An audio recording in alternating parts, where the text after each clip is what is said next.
Buenos días a todos, espero que estén muy bien. Bienvenidos a este nuevo webinar de la Academia Pirani. Para quienes no me conocen, yo soy Mónica Jiménez y soy la anfitriona de estos espacios de conocimiento. Muchas gracias a todos por conectarse. Espero que estén preparados para conocer un tema de gran relevancia. El día de hoy vamos a estar conociendo y aprendiendo más sobre compliance en México, sobre esos protocolos que son obligatorios. Precisamente para hablar de este tema tan interesante, voy a saludar y darle la bienvenida a Carlos Alberto Pérez, quien es abogado con más de 20 años de experiencia en temas de prevención del lavado de dinero, en compliance, gestión de riesgos, también en todo el tema fiscal. Y Carlos, por supuesto, actualmente se desempeña, tiene el cargo de presidente de la World Compliance Association Capítulo México y también es un destacado conferencista nacional e internacional. Carlos, hola, ¿cómo estás? Bienvenido. Un placer tenerte hoy aquí para que compartas todos estos conocimientos alrededor del compliance con la comunidad Pirani. ¿Cómo estás? Hola, ¿qué tal, Mónica?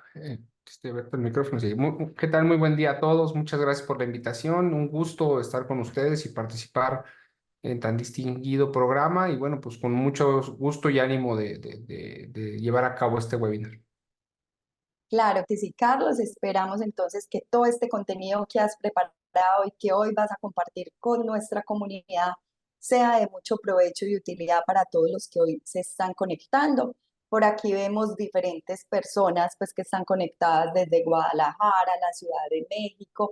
A todos, sean todos muy bienvenidos y a sacarle provecho a todos estos contenidos. Antes de volver contigo, tengo un par de invitaciones que hacerle a todos los asistentes. Lo primero es que si a lo largo de esta presentación que va a hacer Carlos tienen alguna pregunta, nos la pueden dejar a través del módulo de preguntas y respuestas que ven en la parte inferior de sus pantallas. Más adelante vamos a tener un espacio para que Carlos resuelva esas inquietudes que ustedes nos dejen. Pueden ser sobre el tema, sobre este tema de compliance, alguna normativa específica, algo que no les haya quedado claro. Entonces, todas esas preguntas, esas inquietudes, nos las dejan en el módulo de preguntas y respuestas. Les pido por favor que solo lo hagan por allí porque para mí va a ser mucho más fácil encontrarlas y van a tener más posibilidades de que las podamos hacer para Carlos y las pueda resolver. El chat los invito a que lo utilicen para dejar sus comentarios o también les voy a estar compartiendo algunos contenidos de valor complementarios sobre compliance. Por otro lado, les quiero recordar que en Pirani tenemos el plan Free. Si todavía no han creado su cuenta en este plan, los invito a hacerlo. En este plan ustedes van a poder, por ejemplo, definir los procesos, crear riesgos, crear controles y gestionar de una manera mucho más simple esos riesgos a los que están expuestos en sus organizaciones, sin límite de tiempo y gratis. Los invito a conocer el plan Free, a que se den de alta, que empiecen a utilizarlo y a conocer algunas de esas principales funcionalidades que tenemos para acompañarlos en la gestión de riesgos de sus empresas. Pueden escoger algunos de los sistemas de gestión que tenemos: ORM para todo el tema de riesgos operacionales, AML para el tema de prevención de lavado de dinero. También tenemos ISMS para seguridad de la información y compliance para cumplimiento normativo. En el chat les voy a compartir el link para que si todavía no tienen esa cuenta gratuita, la puedan crear. O también, si desean y quieren profundizar más en las funcionalidades que les ofrecemos, así como en los planes que tenemos, los invito a que puedan agendar una reunión corta con Luis Enrique Álvarez, quien es experto en gestión de riesgos y va a estar muy atento para agendar esta cita con ustedes y poder resolver las inquietudes que tengan sobre nuestros sistemas de gestión de riesgos. Finalmente, antes de darle la palabra a Carlos para que comience con su exposición, los invito a que si todavía no se han inscrito a nuestro Pirani Summit 2024, que tendremos el próximo 27 y 28 de junio, lo puedan hacer ahora, aseguren su cupo gratis. Nos quedan muy pocos cupos, entonces los invito En el chat les voy a dejar el link para que si aún no están inscritos, lo puedan hacer y aprovechen estas 2 jornadas de conocimiento que tendremos con invitados internacionales que van a estar compartiendo sus conocimientos, sus experiencias y sus buenas prácticas sobre diferentes temas de interés y de actualidad del mundo de la gestión de riesgos. Ya saben, este Piranha Summit 2024 será el próximo jueves 27 y viernes 28 de junio, así que los esperamos, quedan muy pocos cupos, por el chat les dejo el link para que se puedan inscribir. Por ahora, Carlos, entonces esos son los avisos que tenía para los asistentes. Te doy la palabra para que puedas comenzar con tu exposición sobre compliance en México. Adelante y nuevamente muchas gracias. Muchas gracias, Mónica. Muchas gracias a Luis por la invitación. Y bueno, pues vamos a comenzar con este tema que preparamos para el día de hoy, ¿no? De los principales protocolos existentes o necesarios en el Estado mexicano. Creo que es muy importante cuando nosotros hablamos, ¿verdad?, de los protocolos y lo que vamos a trabajar. em, Atender a un marco ideológico de cómo se va dando el surgimiento. Creo que en la mayoría de los países latinoamericanos, si están de por ustedes, veo que hay gente de Ecuador, por ahí vi a alguien de Perú, bienvenidos. Em, Porque creo que todo ha nacido a nivel global de lo que es el cumplimiento normativo en la parte de la responsabilidad penal de la persona jurídica. Creo que es donde nosotros hemos encontrado en la mayoría de los casos la existencia de algo que ha sido un margen de cumplimiento o de lo que hasta hoy conocemos como el margen de compliance. Sin embargo, es importante que nosotros sí tengamos muy claro siempre la conceptualización de lo que es el margen de lo que es el cumplimiento normativo, el compliance, porque creo que en muchas de las ocasiones hay una falta de estructuración dentro de las organizaciones y dentro también de los asesores respecto de qué es cumplimiento normativo, porque al final de cuentas el compliance es un tipo de riesgo de un cúmulo o de diversos tipos o elementos, ¿no? El día de hoy sí es de moda hablar de márgenes de cumplimiento normativo, pero nosotros tenemos que ser muy coherentes en entender si en realidad los factores de riesgo que se están enfrentando los diversos, en las diversas empresas, en las diversas organizaciones, en realidad atiende a un origen de cumplimiento normativo o bien en realidad va a tener un proceso de mitigación. A mí no me gusta decirlo tanto de mitigación, pero creo que es más un proceso de tratamiento de riesgo en un margen de cumplimiento normativo o en un factor de riesgo de carácter legal, ¿no?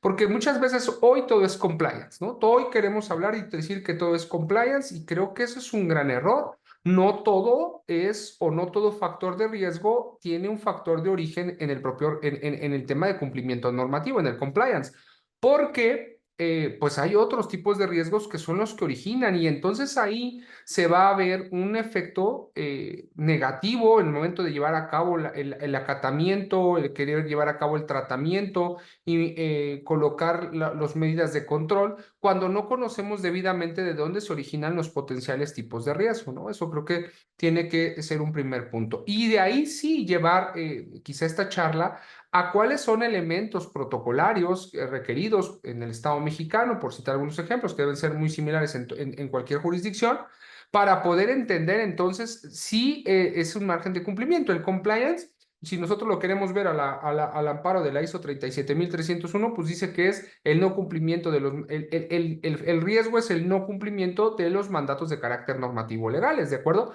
Ok, pero no todo cumplimiento normativo nace como factor de riesgo de cumplimiento solamente decir no realice un acto, sino que en ocasiones deriva, ¿verdad?, en un margen de gestión de riesgos de una serie de toma de decisiones, como puede ser en un margen de un riesgo estratégico, como puede ser en que a lo mejor la estrategia está debidamente determinada, pero el procedimiento o acatamiento de la política instaurada, pues no es, y entonces estamos hablando de un margen de un riesgo operativo, y entonces, vean, podemos ir viendo cómo pueden ir cambiando esos factores. Por ello, a mí me gusta mucho iniciar las charlas cuando hablamos de márgenes de temas de cumplimiento, Primero con una reflexión, ¿no? Dice que toda gran idea atraviesa tres fases. La primera fase es ser rechazada, la segunda es ser ridiculizada y en la tercera se le considera un hecho evidente.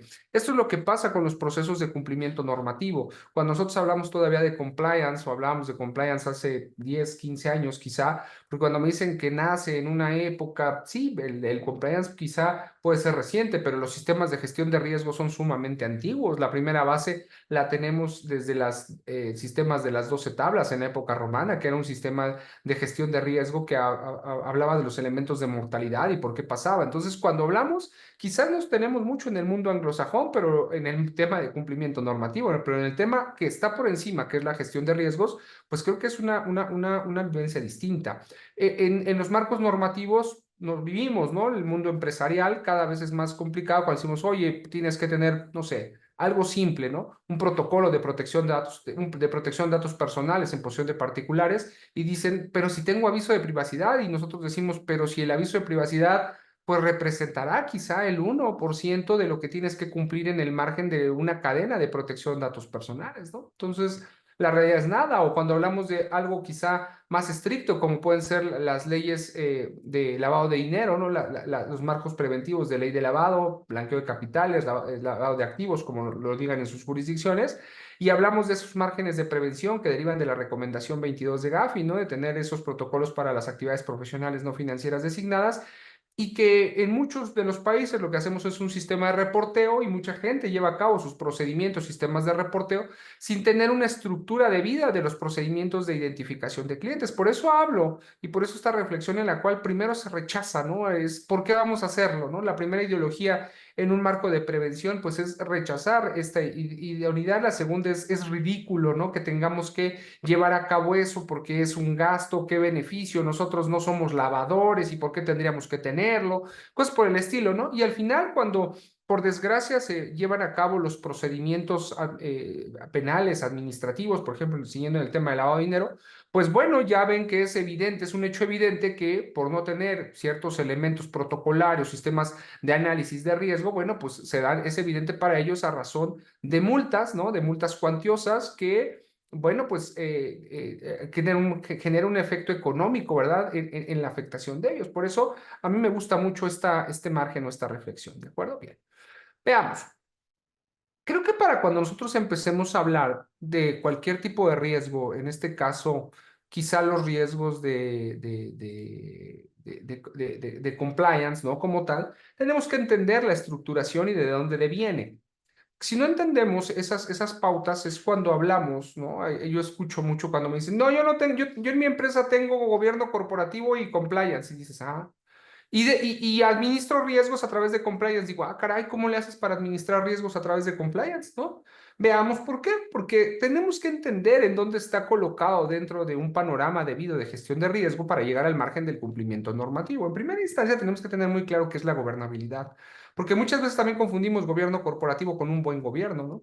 La gobernabilidad dice que son las capacidades de los actores sociales. Eso quiere decir que es todos aquellos integrantes de una persona jurídica, sea de carácter estatal o sea una persona moral como tal de derecho privado, en la cual, ¿cuál es la capacidad que tienen esos sujetos? Entonces, la gobernabilidad, ¿qué tienen esas personas? ¿Qué características tienen? Sus valores, ¿no? Sus principios que tienen esas personas para poder entender qué tipo de primer elemento de riesgo voy a tener que ir susayando, si son personas con estricto apego al marco de legalidad, si son personas con un cierto margen o grado de preparación, a lo mejor tendremos, ¿no? Que entender es esa primera funcionalidad, porque eso es la gobernabilidad.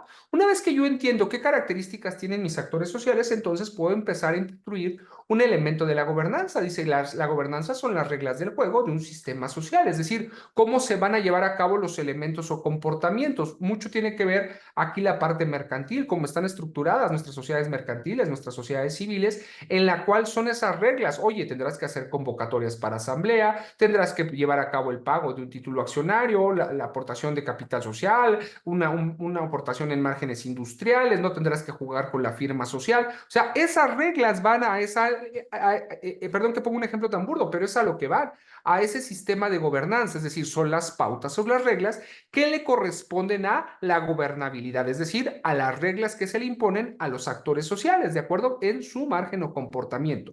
De ahí vamos a encontrar otro tema como es el código de conducta, por ejemplo, los manuales de integridad corporativa. Bueno, pues ahí se hacen porque son reglas o pautas de comportamiento que van a regir a las personas que trabajan, perdón, a las personas que son parte de los actores sociales, socios, accionistas, trabajadores, profesionistas,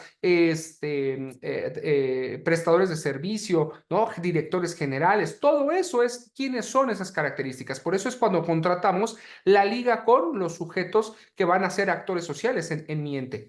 Luego, pues ahí está la relación, dice contar con una gobernanza adecuada, ¿no? Permite ampliar la gobernabilidad, la que a su vez es condicionada para un buen gobierno. Claro, si tú no tienes pautas de comportamiento, sistemas o valores, pues entonces no tienes una pauta de comportamiento de vida. Reiterando, este primer elemento de la buena gobernanza va a hacer y va a regir las características del debido actuar de las personas que integran, porque el riesgo siempre es de adentro hacia afuera, nunca es de afuera hacia adentro, aunque en muchos marcos normativos nos han maleducado, ¿no? Y nos han señalado que bien, proviene normalmente de allá hacia acá, ¿no? Y que ellos son los que nos contagian cuando nosotros no entendemos que la debida estructuración de un sistema de gestión de riesgo versus llegar a un margen de compliance tiene que pasar por llevar a cabo la instrumentación de un sistema que tiene que ser vulnerado. Si no hay la generación de un sistema que es vulnerado, pues entonces la realidad es que no tienes nada implementado. Por eso este sistema que tiene que crearse para llegar hasta el cumplimiento del marco normativo va a pasar por los elementos del buen gobierno en el cual se rige por las tomas de decisiones principalmente de los actores sociales. Ajá, porque si los actores sociales están contaminados desde un principio, no existe como tal una toma de decisiones de una compra de facturación, de llevar a cabo la captación de recursos con tal de llevar a cabo elementos de venta, pues entonces no tienes un sistema que vulnerar, no hay nada que proteja por mucho que tú quieras llevar a cabo la debida aplicación del marco normativo.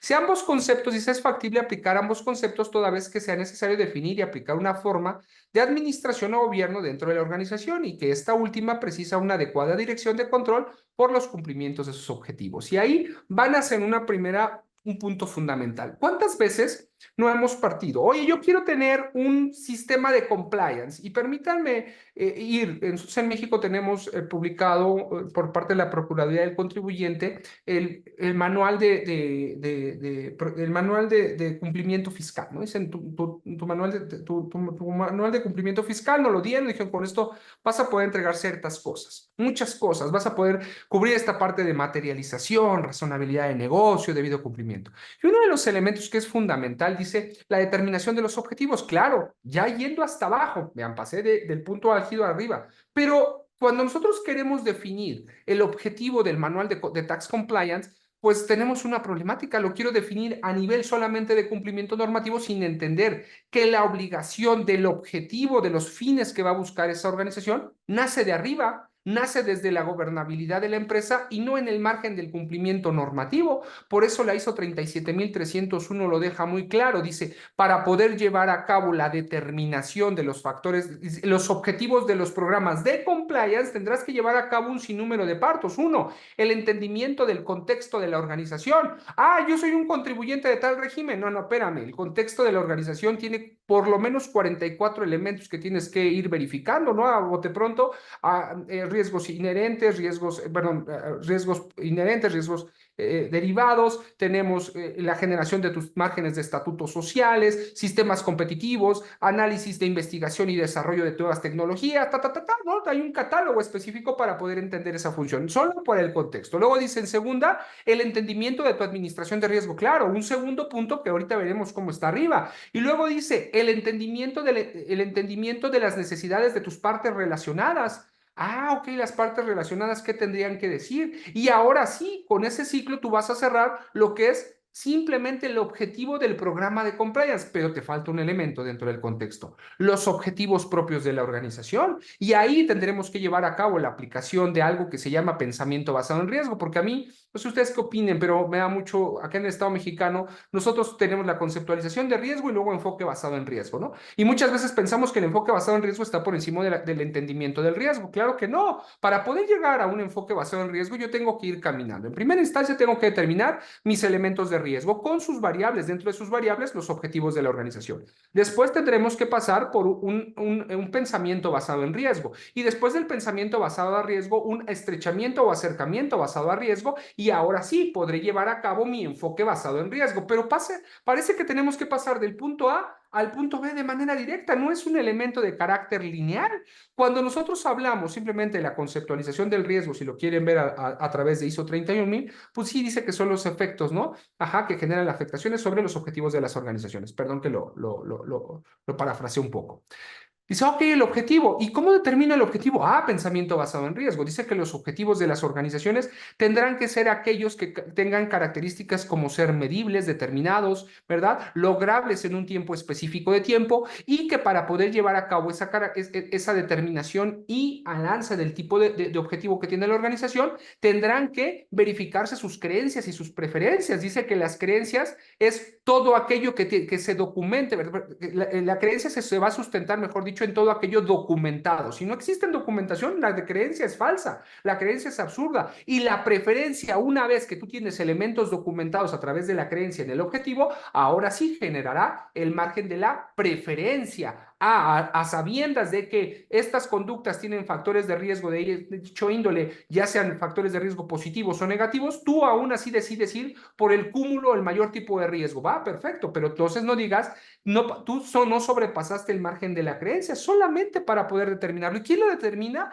Ah, la gobernanza de la organización, el buen gobierno en el margen de la gobernabilidad y bajo esa estructuración, en el buen gobierno de la gobernabilidad, bueno, pues entonces la toma de decisiones es un carácter de riesgo estratégico. En el Estado mexicano tenemos una tesis aislada que habla y dice claramente que el comisario de la sociedad es el garante del cumplimiento de la política fiscal. Entonces, si el comisario revisa a la dirección, al Consejo de Administración, pues ¿quién es el que determina la política fiscal de que se compren facturas y demás? La alta dirección. Entonces, el factor de riesgo de cumplimiento normativo, perdón, el factor de riesgo de comprar facturas es un riesgo estratégico y ese riesgo estratégico no tiene que ver con una índole de carácter fiscal, perdón, de compliance fiscal. Quizá la afectación, digamos, que el origen de riesgo es estratégico, pero el margen de mitigación de riesgo o tratamiento de riesgo es de carácter en cumplimiento fiscal o normativo, pero hay que entender debidamente de dónde proviene, porque si no, entonces todo lo vamos a diagramar en programas de cumplimiento sin entender el principal factor de riesgo. Muchas veces,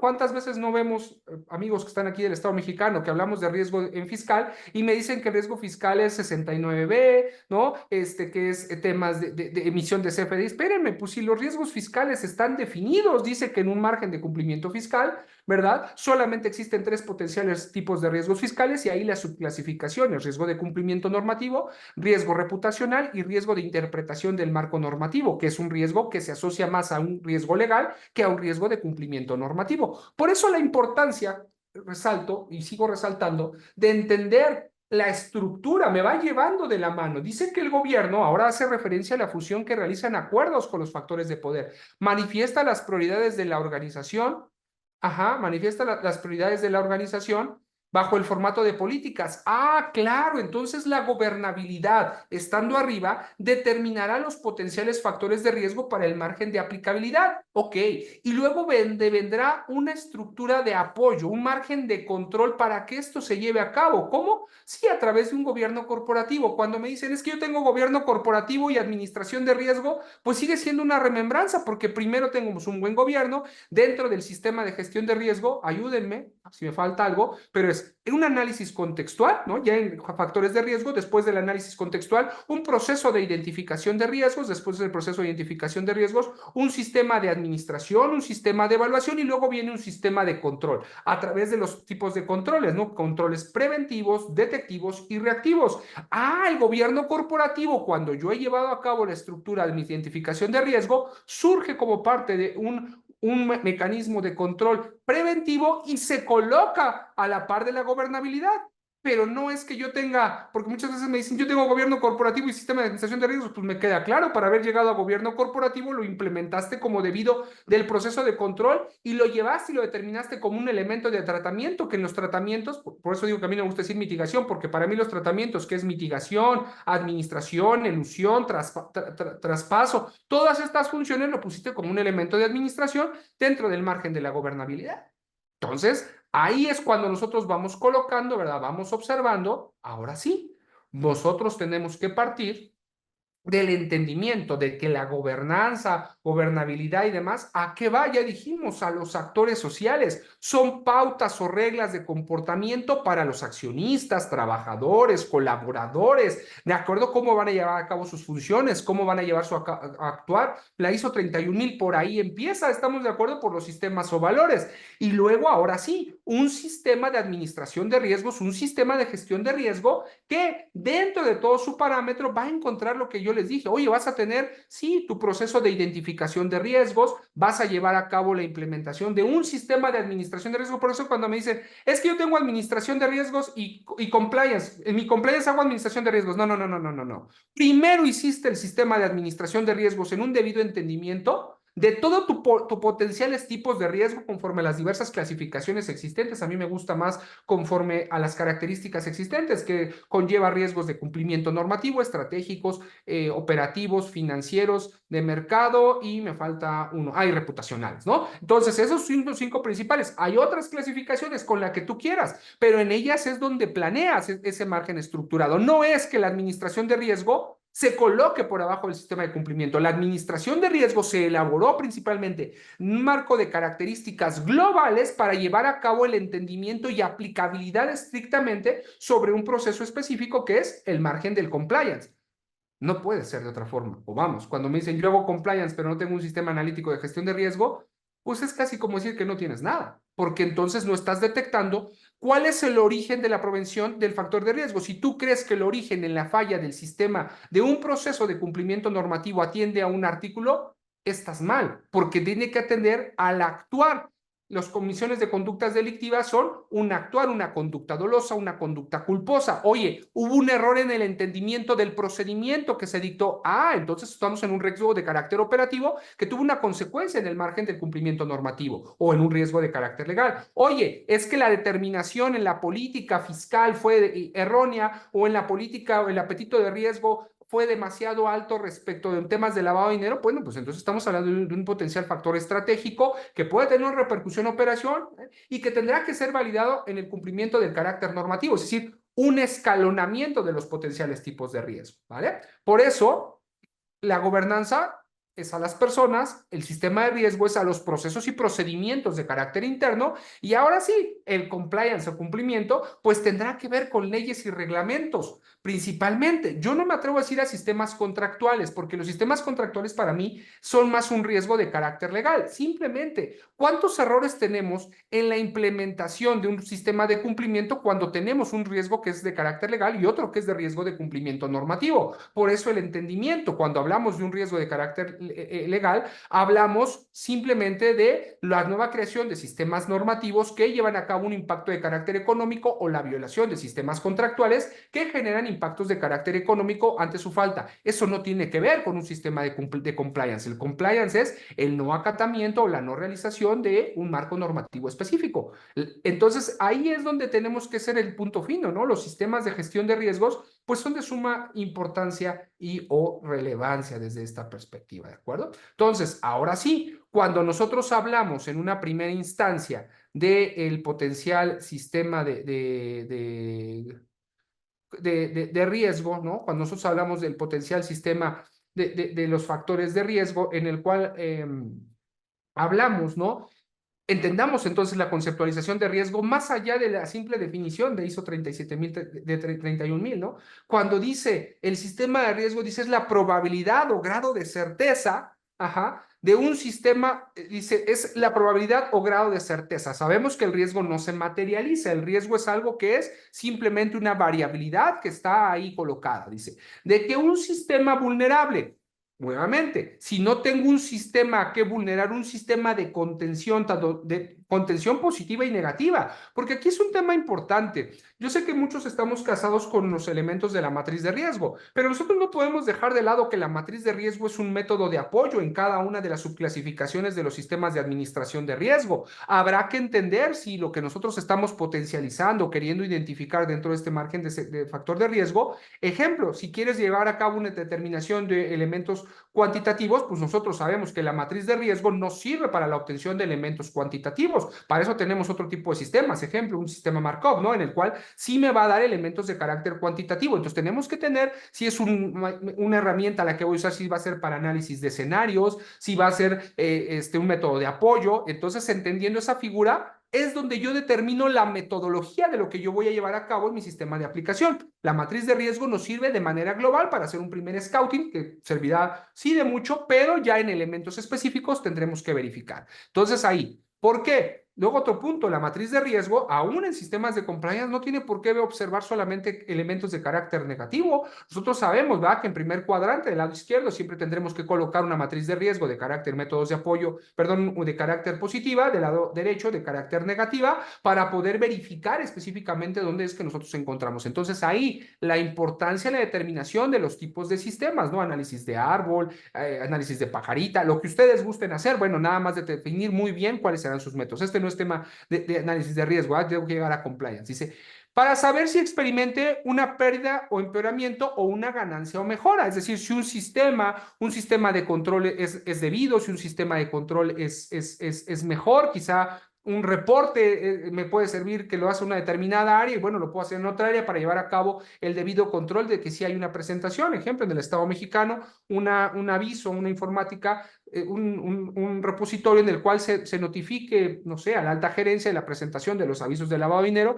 y que a lo mejor eso nunca lo reporta el sistema, el área fiscal en la cual sí está presentada el margen de declaración, si existen problemáticas, oye, este reporteo se tiene que jalar, bueno, pues entonces entendemos para verificar si esto se tiene que trasladar también a otras áreas, entonces elementos positivos o negativos, debido a las amenazas o oportunidades que se generan, dice, en un contexto espacial, es decir, la delimitación de hasta dónde será el alcance de mi proceso de compliance, ¿no? O de riesgo, dependiendo a cuál quieran ustedes hacer caso, bueno, pues tendrá que ir bajo esta mecánica, dice, y en un periodo de tiempo determinado, referido siempre a un objetivo concreto. El tiempo determinado, recordando que en todo momento será el sistema protocolario, el programa que tiene Pirani, yo lo conozco, muy bueno en esa parte, ¿no? Los sistemas de cada cuándo quieres llevar a cabo ese repositorio, al día, cada 3 meses, cada 10 meses, cada una vez al año, cada 10 días, dependiendo de la configuración que tú le quieras colocar, bueno, pues esas alertas para conocer en tiempo real, porque eso de que el sistema se tiene que verificar una vez al año, pues no, ¿verdad? Sabemos que dependiendo del factor de riesgo, el tipo de control que tú quieras instruir, bueno, ese tipo de control pues será con la periodicidad correspondiente, ¿de acuerdo? Dice, y referido siempre a un objetivo concreto. Para mí, lo dije hace rato, la principal problemática es qué es el riesgo, qué es, perdón, la definición de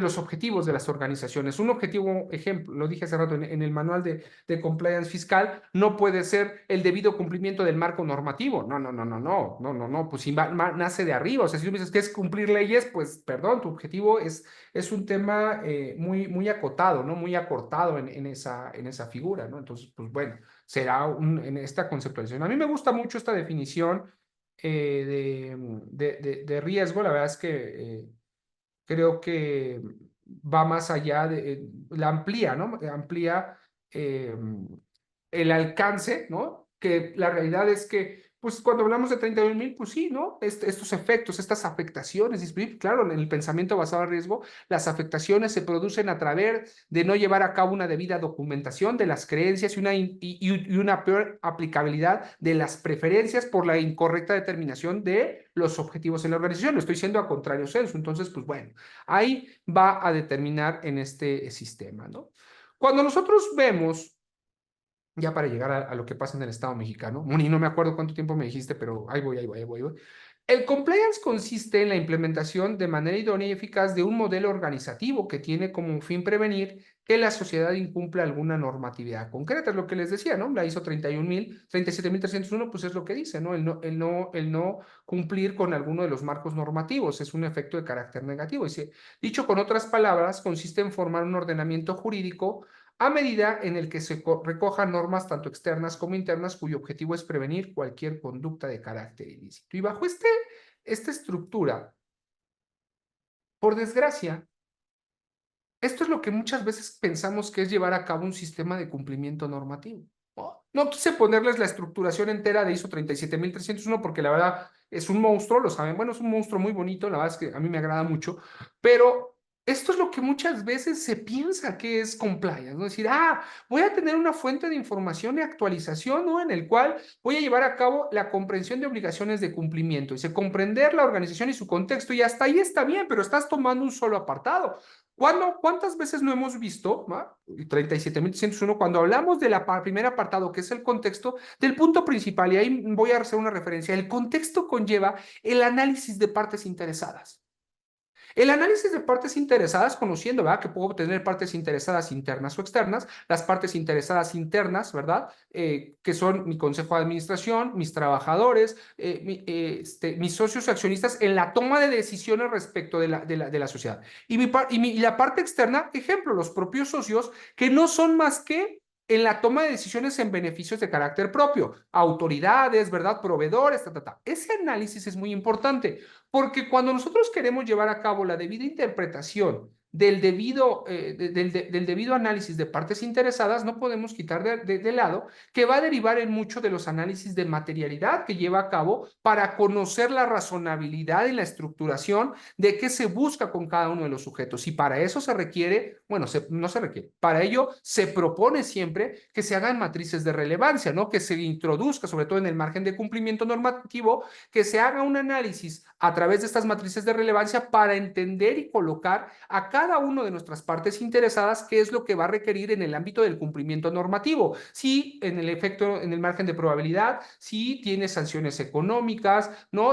Perdón, ese impacto, si hay sistemas de cumplimiento, Entonces, a pasar por análisis de materialidad en valoraciones de 5x5, que es lo que se sugiere para ver dónde se colocará a cada una de las partes interesadas para poder determinar, ¿verdad?, el factor de riesgo que nos genera cada una de ellas. ¿De acuerdo? Cuando hablemos y ya la coloquemos en la matriz grande respecto de los elementos internos. Pero bueno, bajo este margen estructurado, entonces en esta prueba de comprender a la organización, pues sí, la estructura, sus actividades, productos, servicios, localizaciones, sí, son elementos mínimos, pero sí, o sea, pueden ser que esos son elementos de contexto.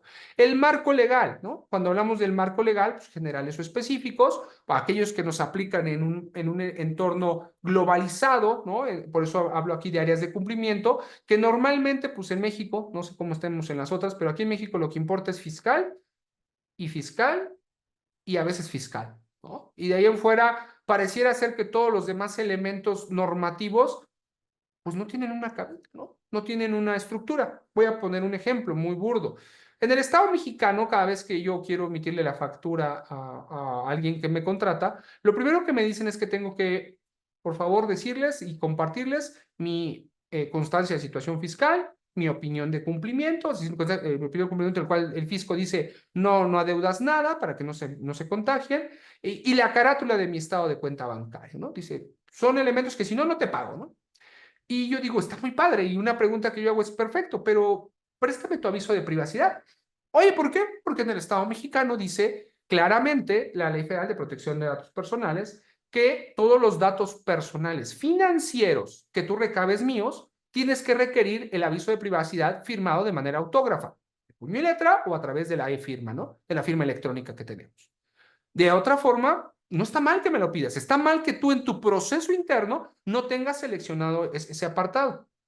Y entonces, no, pero pues es que si no, es que está bien, o sea, yo no me estoy negando a entregártelo, pero yo tengo un derecho en protección de datos personales y tú estás en un margen de obligación de si requieres esos datos financieros, oye, Carlos, pero es de la relación que tiene, no. La Ley Federal de Protección de Datos Personales en su reglamento dice claramente que los datos personales en la prestación de un servicio que no se supeditan a un registro es mi nombre, mi correo electrónico, mi teléfono y mi cargo. De ahí en fuera, todo lo demás se supedita. Y de hecho hay un criterio interno por parte del INAI que dice, del Instituto Nacional de Acceso a la Información, en el cual dice claramente que los números de cuenta bancaria, el Registro Federal de Contribuyentes son datos personales sensibles financieros y que son confidenciales. Entonces, perdóname, no me lo puedes, o sea, y menos que te lo mande por WhatsApp, ¿no? No lo puedes estar recibiendo por WhatsApp y reitero, estás obligado a que el aviso de privacidad pues se te entregue de todas. Y adicionalmente, ¿qué crees? ¿Me vas a mandar la factura a través de un proveedor de facturación?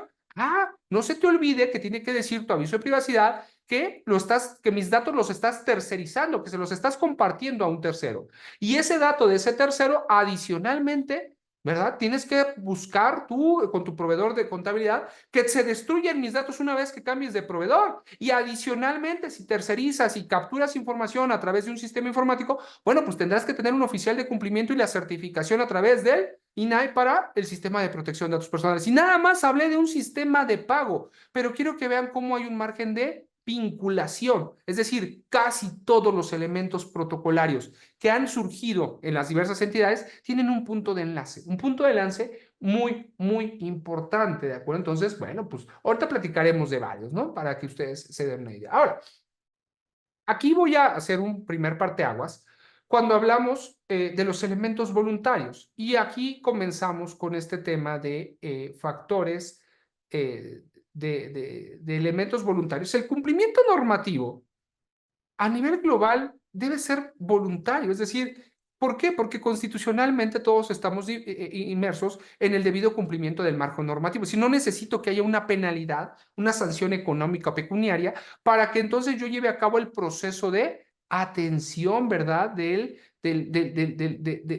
acatamiento de la norma. Es decir, no es ese margen, no es ese margen de que requieres una penalidad. O sea, yo me acuerdo cuando a mí me educaron, pues no por portarme bien siempre había regaño, ¿no? No, digo, no por portarme bien, pues me daban un regalo, ¿no? ¿No? Me daban una tunda, como a muchos, ¿verdad? Cuando me portaba mal, pero no cuando yo me portaba bien. Cuando me portaba bien, ese es mi deber, es parte de mi obligación como un ciudadano que lleva a cabo un margen de acatamiento. Entonces, el día de hoy, abogados, contadores, financieros, administradores, quieren ver forzosamente que el sistema de cumplimiento tenga una penalidad existente. Pondré un ejemplo. En el Estado mexicano, las actividades profesionales no financieras designadas tienen la obligación, a través de las reglas de carácter general, de presentar una alerta de 24 horas cuando encuentran elementos indiciarios de la posible comisión de una conducta criminal, ¿de acuerdo? Estas listas que en Gafi hablamos de operaciones sospechosas, ¿de acuerdo? Digo, sí, sospechosas. Entonces, dice igual, ¿no? Presentarás en margen tu aviso, pero en el Estado mexicano el criterio que se tiene es, pero no hay multa, ¿no? No hay multa por no mandar alertas de 24 horas. Entonces, como no hay multa, pues no me preocupo para qué las mando. Y ahí es donde entra una falta de entendimiento del marco normativo. Ejemplo, claro, no hay multa, pero tienes que comprender el delito. Muchos son expertos en prevención, pero no conocen la estructuración del delito. El delito de lavado de dinero en el Estado mexicano tiene un elemento, como casi en todos los países, ¿no? De un dolo, ¿no? De un dolo. Este dolo, ¿verdad? Que es en el actuar, ¿verdad? Y el dolo, que es el elemento volitivo, es decir, la voluntad de querer realizar y a través de a sabiendas de las consecuencias y la toma de decisión, el dolo, ¿no?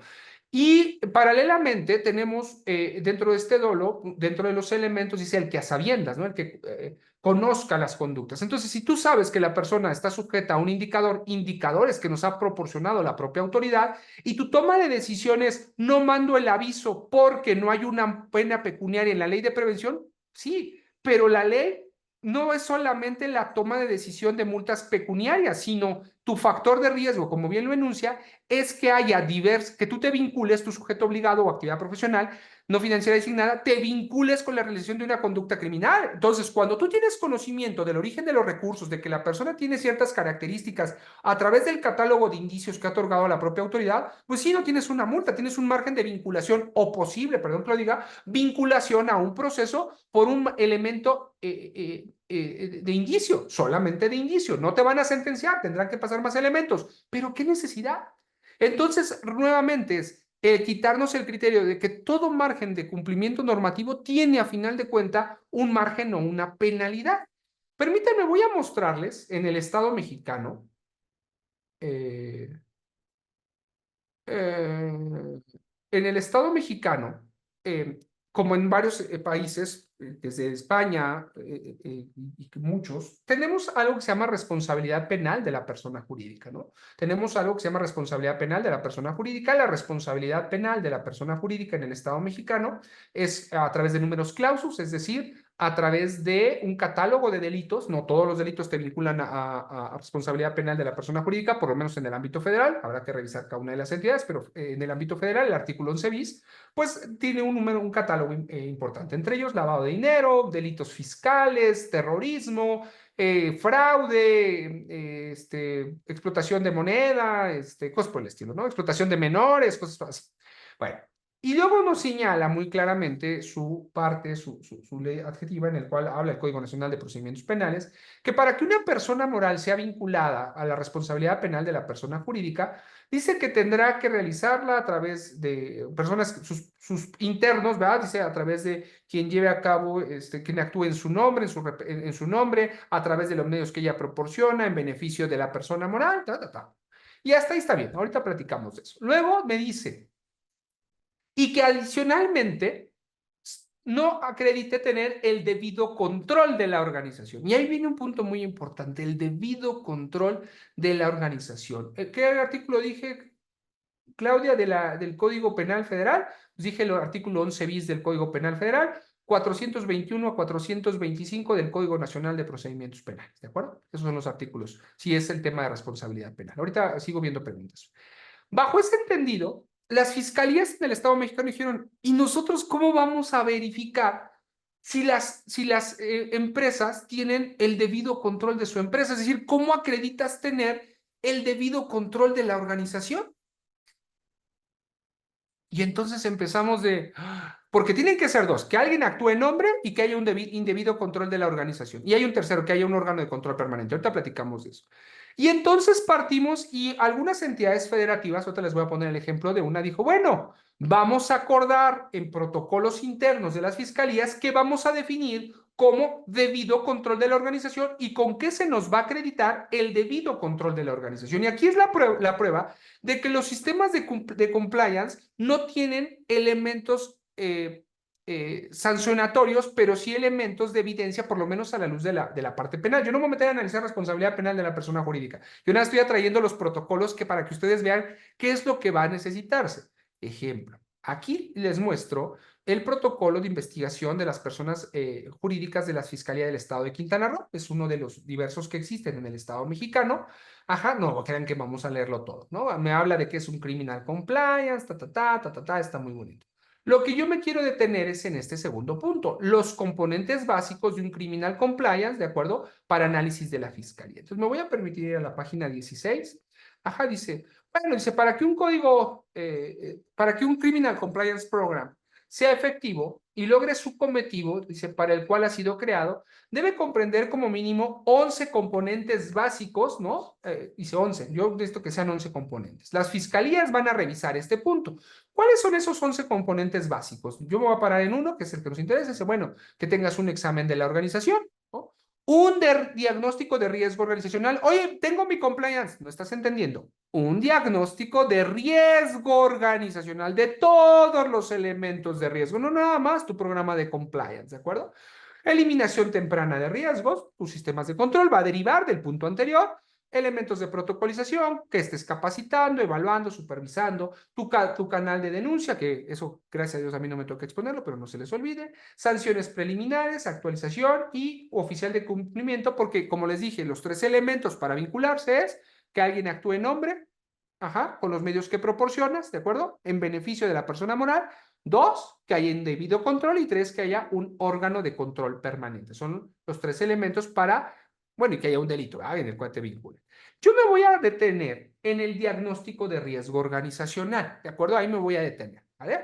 Me voy a detener en la página 18 del protocolo y vean, bueno, aquí me va a decir.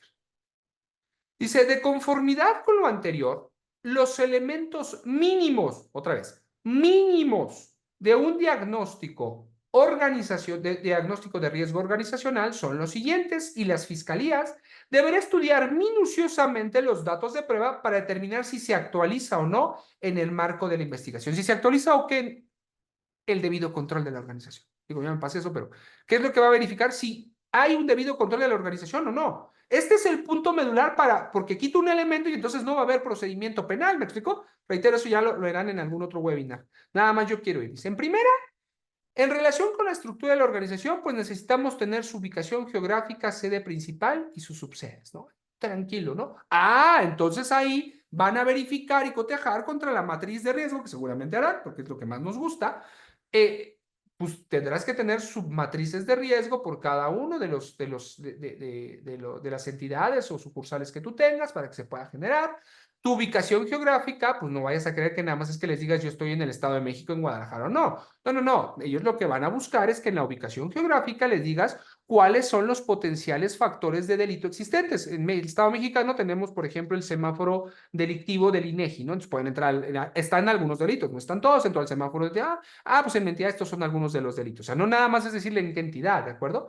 Te vamos a pedir tu organigrama y si tus funcionogramas, eso pues es un protocolo, bueno, un documento específico en la organización. Te van a pedir tus manuales de descripción de puesto con funciones y actividades, no le veo mucho problema. Tu manual de política de procedimientos operativos, tampoco le veo mucho problema. Y vean tu manual de cadena y formato de reportes. ¿Por qué?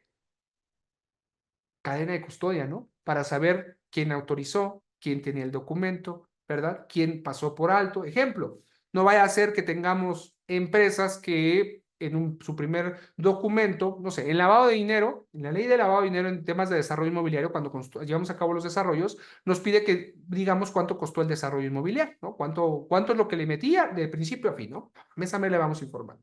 No vaya a ser que en el aviso yo diga que el desarrollo inmobiliario me costó 120 millones de pesos, pero, curiosamente, a nivel por un delito fiscal, detectaron que en realidad se fue a un flujo que superaba los 200 millones de pesos y hay un sobreexcedente respecto de los costos. Oye, ¿por qué? ¿Quién autorizó? ¿En qué momento hubo el alza? ¿Cómo se presentó el aviso de ley de lavado? ¿Me explicó? Entonces, el entendimiento de la importancia en la cadena. Tu diagrama de vinculaciones organizacionales, flujo de información, cómo actúas con cada uno y tu informe de auditoría interna. ¿Vale? Luego, tenemos, en relación con las operaciones y funcionamientos, no tengo problema, tenemos el acta constitutiva, la constancia de situación fiscal, que aquí en México, como nos encanta eso, tu aviso de funcionamiento y licencias de operación, y otro, constancia de zonificación de uso de suelo. Estos son de luego de los peligrosos, ¿por qué? No sea que tengamos, no sé, despachos en casas habitación, que tengamos industrias en terrenos ejidales, aguas, porque es lo que van a verificar, sobre todo si alguno de los delitos, bueno, pues tiene ese margen o vinculación, ¿no? Tu licencia única ambiental, obligatoria desde 2014 para todas las empresas, tu constancia de seguridad estructural, tu visto bueno de seguridad de operación, tu reporte de certificaciones ISO, en el caso de que tengas que apacatar, hace rato vi que ahorita vamos a una pregunta que me hicieron ahí de 37001, o en el caso de 37301, si te vas a certificar, Oye, ¿cómo se van a dar cuenta? Bueno, ahorita van a ver por relación de partes interesadas, digamos que una empresa que en México está pasando, de telefonía y muy importante el día de hoy, y de televisión les ha dicho a sus proveedores, yo te doy, desde hace 2 años le dijo, yo te doy 2 años, están por cumplir, para que tengas el margen de acreditamiento en 37001 mientras te apegas a mis programas de compliance. Entonces, ojo, porque ya ustedes están obligados y van a verificarlo en partes interesadas referente a si tenían que tener un margen de certificación, por citar un ejemplo, ¿no? Plan interno de protección civil, ahí está. En la parte fiscal y financiera, vean, tu dictamen fiscal del ejercicio inmediato anterior, yo sé que los que están en México van a decir, bueno, pero ¿quién se dictamina? Recuerden que esto es penal y en penal tenemos principio de taxatividad, es decir, en el rubro más grande, es decir, está pidiendo que te audites anualmente para que puedas acreditar este elemento de que tenías un buen gobierno. Tu solicitud de opinión de cumplimiento y vean, políticas de identificación de prevención de operaciones con recursos de procedencia ilícita. En México, para nuestros amigos foráneos, el delito de lavado de dinero, lavado de activos, blanqueo de capitales se llama operaciones con recursos de procedencia ilícita. Esto para los que están en el Estado mexicano conlleva un punto. Oye, ¿quiénes están obligados a tener un manual de lavado de dinero? Los que son actividades vulnerables de la ley antilavado. Todas las empresas están obligadas a tener un protocolo de operaciones con recursos de procedencia ilícita, independientemente de que sean o no actividades vulnerables. Bueno, no obligadas. Si quieren acreditar un debido control ante una vinculación a un proceso ¿verdad? De carácter de responsabilidad penal, tus políticas de registros contables, financieros, tu número de padrón de importadores, tu informe de operaciones de comercio exterior, hasta ahí está tranquilo. En relación con la administración de activos financieros, ya casi voy a acabar, ¿eh? El aviso de privacidad, tu reporte de auditoría Business Software Alliance para la certificación de los programas, sobre todo aquellos que les gusta captar sistemas o ventas a través de Internet y demás, por favor no se les vaya a pasar. Y vean, estos que siempre me dicen, ¿y para qué quiero un código de conducta, un manual de integridad? Eso solamente es para los de corrupción. ¿Seguros? Dice un código y políticas de integridad. Ahí está. Traducción en México, código ético, ¿verdad? Código de conducta. Ahí está. Y tus políticas de integridad, que cuando menos verifiquen que en tu empresa y a través de los equipos que tú proporcionas no haya elementos de vinculación a pornografía infantil. Se vinculará mucho con avisos. Y lo que hace rato les decía, sí, tu aviso de privacidad, pero también tus políticas y procedimientos de datos personales en posesión de particulares. Ahorita vamos a platicar de ellas, ¿de acuerdo? Vamos a platicar de cuáles son. Entonces, no nada más, ya tengo aviso de privacidad, me da mucho gusto, te faltan todas las políticas, ¿vale? En relación a recursos humanos, tus políticas de reclutamiento, inducción o desarrollo, tu contrato colectivo, tu reglamento interior del trabajo registrado, tu lista y plantilla laboral, tus contratos individuales, si vas con colectivo individual, de acuerdo, su soporte de seguridad, nacional, seguridad social y tu carpeta de cumplimiento de normas oficiales mexicanas. Recuerden que en el Estado mexicano mínimamente son 7, mínimamente son 7, de ahí para el real, ¿ok? ¿En qué giro de la organización se requiera tus certificaciones de NOPS, ¿no? Por ejemplo, todos los que les encanta el día de hoy mandar contratos a través de normas de firma, pues que sea con norma 151, por ejemplo. Si tu CFDI recuerda que los tienes que resguardar también a través de norma 151, entonces, ejemplos, ¿no? Tu reporte de autorías, tu registro de patente, marcas y el que más quería llegar al último, porque hace rato yo hablé de partes interesadas. Tu manual de políticas en relaciones horizontales de negocio con otras organizaciones. Partes interesadas, elemento 1 de la parte contextual de tu organización. Entonces, cuando me dices, ya tengo manual y pido el manual de partes interesadas, partes relacionadas para ver cómo hace sus elementos de afectación o beneficios, y no existe, pues entonces no tienes un sistema de cumplimiento normativo. ¿Vale? Entonces, esto nada más era de manera, de manera ejemplificativa para los temas que nosotros vemos, ¿no? Y aquí está también a lo que yo quería principalmente llegar con esto es, ya vieron cómo entonces, sí, claro, el compliance es voluntario, no me apura, no lo quiero tener, pero ven cuando en la parte más álgida, que es la parte penal y que tendrán que platicar de los procedimientos, si es viable X yo no, adelante, por lo menos a manera. Yo les puedo decir que sí, el abogado, los abogados podremos decirle, sí, lo voy a ganar y no es obligatorio, pero de momento vas a estar en el problema. Entonces aquí hay que tomar otra toma de decisión de un elemento voluntario, como dice la lámina, para verificar entonces si sí o si no llevo a cabo este proceso. Esto es el primero, el más grande, responsabilidad penal de la persona jurídica, desde mi perspectiva en esta charla, como elemento o como protocolo de cumplimiento normativo, desde mi perspectiva, obligatorio en el Estado mexicano. Obligatorio, porque si no, pues tiene una vinculación a un proceso. Oye, nadie te dice que lo tengas, no nadie. Y quizá tienes muy buen abogado y demás, pero yo creo que siempre es mejor subirse al ring con la autoridad, pues con los guantes, con los mismos guantes que trae ella, porque si te subes sin guantes, pues sí te van a partir, te van a poner una, pero quizá ya más adelante, pues te puedas recuperar un poco, ¿no? Agarres aire y veas. Pero de momento, para mí, es ese margen de obligatoriedad existente, ¿no? Aquí está el fundamento, el artículo 11 bis, ahí están algunos de los delitos que generan este proceso de responsabilidad penal de la persona jurídica. Luego, el tema del compliance fiscal. En el Estado mexicano, en el año 2022, salió publicado en el mes de septiembre, lo dije hace rato, el manual de PRODECON de la Procuraduría del Contribuyente, en el cual nos instruye que personas físicas, ojo, físicas y morales, no habla nada más de morales, no, que personas físicas y morales contribuyentes deben implementar un sistema de cumplimiento normativo. Si quieren contar con el apoyo de la Prodecon, ¿verdad? Si quieren contar con el apoyo de ella para que le ayude en sus tomas de decisiones respecto del margen de la autoridad. Para mí esto que está en pantalla es mínimamente los elementos necesarios que se requerirían para los procesos de compliance, ¿de acuerdo? Para los procesos de atención de este programa, porque el compliance fiscal no es agarrar y enlistar una serie de procedimientos para que ustedes puedan determinar, que hay una lista, me falta el 69, el 69, el CFDI, sus requisitos, sí, está bonito que tengan esas ideas, ese es un subapartadito de un sistema de desglose. Primer punto que tendrán que sobrepasar es, ¿cuál es, porque viene de la gobernabilidad, tu conducta de buenas prácticas tributarias? Es decir, ¿qué es? ¿Cuál es el ámbito? ¿Hasta dónde van a alcanzar? Elementos de transparencia, buena fe. No olvidar que el origen de los programas de cumplimiento fiscal a nivel global está en el International Programs Assurance Governance, ¿no? Que es un documento emitido por Foro Global y que el Estado mexicano es lo que ha estado aplicando y dice, claro, ahí con el International Compliance Assurance, ahí es de donde surgen los programas de cumplimiento que deberán verificar las administraciones. Tiene poquito tiempo, es de 2008, ¿no? Ya estamos en la versión 2.0 y si no me equivoco está por salir la versión 3.0. Entonces, vamos, tiempo, ¿no? Cuando hablamos de materialidad, razonabilidad de negocio, y me dicen que materialidad es contratos, yo digo, perdón, señores, en el International Compliance Answer habla específicamente y dice que para acreditar elementos de materialidad se tendrá que llevar a través de la ISO 26000 para poder llevar a cabo la materialización, ¿verdad? Como lo hacen en los temas ecológicos, y paralelamente, ¿verdad? La determinación de la propia materialidad y razonabilidad de los negocios a través de los 12 principios existentes que derivan de esa ISO.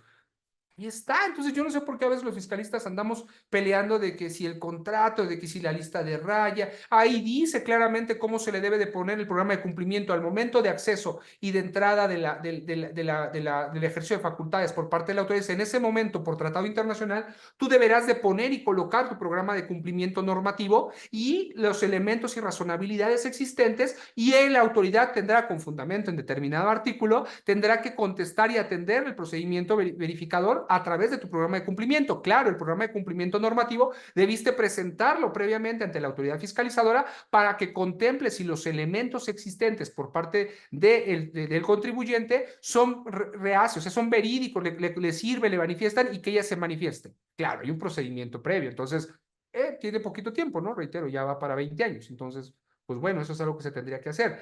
Este es mi margen de estructuración. Puntos a resaltar del programa de sistema de cumplimiento fiscal. Bueno, pues lo que habla justamente es para ayudar a las personas, a los contribuyentes, a acreditar este tipo de herramientas. Creo que es otro de los buenas prácticas existentes. Ahí están también las 11 buenas. Cuando me dicen buenas prácticas fiscales y me avientan unas que digo, qué padre, pero las buenas prácticas fiscales son 11 y están definidas por la OCDE, ¿no? Las 11 buenas prácticas tributarias están señaladas. Uno, la política fiscal tiene que ser aprobada por el máximo órgano de las personas morales. Dos, tendrá que haber un margen de revelación a las autoridades de si hay prácticas opacas que hay y el margen de corrección que se tendrá. Y así vienen varias, ¿de acuerdo? Los sistemas litigiosos tienen que propugnar primero por el margen de acuerdos, o sea, vamos, eso es lo que sirve el margen de cumplimiento normativo, ¿no? Y bueno, pues aquí están algunas, ¿no? Que creo que pueden servir. Para mí el paso de la muerte en este es determinar la política fiscal de cualquier organización, es de lo más complejo en el programa de compliance fiscal, ¿no? Oye, 19.602, sí, claro, 19.602 está muy bien, está muy padre, pero nosotros en el Estado mexicano ya tenemos una reacia y no se olviden que en el Estado mexicano hay una norma oficial del mismo número, 19.600, no me acuerdo si 1 o 2, que habla de manuales de cumplimiento tributario. Si no me creen a mí, lean las primeras 5 hojitas de Tax Compliance de Prodecon y ahí van a encontrar que dice, los programas de cumplimiento fiscal deben de estar, déjame ver si aquí lo tengo, a la mano y con gusto lo proyecto nada más para que ustedes vean cómo habla específicamente de la norma mexicana.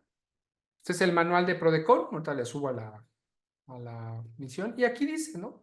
Respecto, aquí nos empieza a hablar del manual, dice, respecto del citado plan de ser la figura reciente, es importante mencionar en España se publicó, sí, la UNE 19.602, ahí está, ¿de acuerdo? Pero dice, en México se cuenta con la norma oficial 19.600 basada en la ISO 19.600 de diciembre de 2014, la cual ayuda a establecer las directrices generales del sistema de gestión de cumplimiento. Ahí está. Oye, es que yo, y en México hablamos, y no, yo 37.301 y 19.000, está muy padre, pero en México tenemos una norma oficial específica para crear un sistema de gestión de cumplimiento. Claro, al día de hoy a lo mejor está rebasada por eso 37.301, pero de ahí va a partir. Y ya que me metí a esto, quiero que vean. Digo, nada más voy a subir la carátula para que vean que sí estoy en el documento, ¿no? Aquí está la Procuraduría, ¿no? Y aquí está Manual de Cumplimiento Tributario de cómo se va a cumplir. Quiero que vean, miren.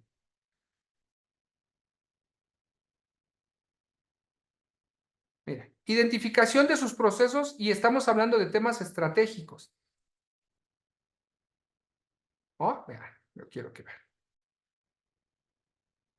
Entonces, el primer elemento es que me va a pedir que identifique procesos estratégicos y operativos. ¿Qué óvole? Ahí está el elemento de los temas operacionales. Bueno, operativo, que a veces confundimos operativo operacional, pero es a lo que se está refiriendo. Sí está hablando de que haya un marco de cuidado.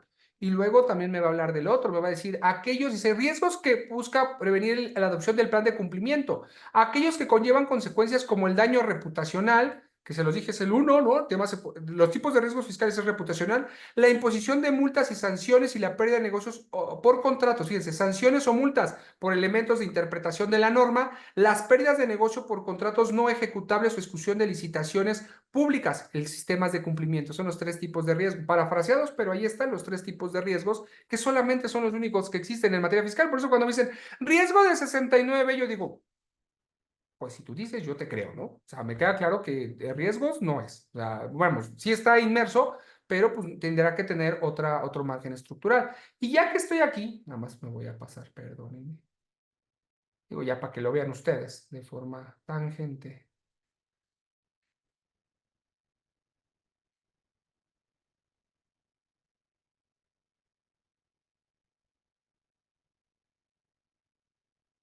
Hay un apartado específico.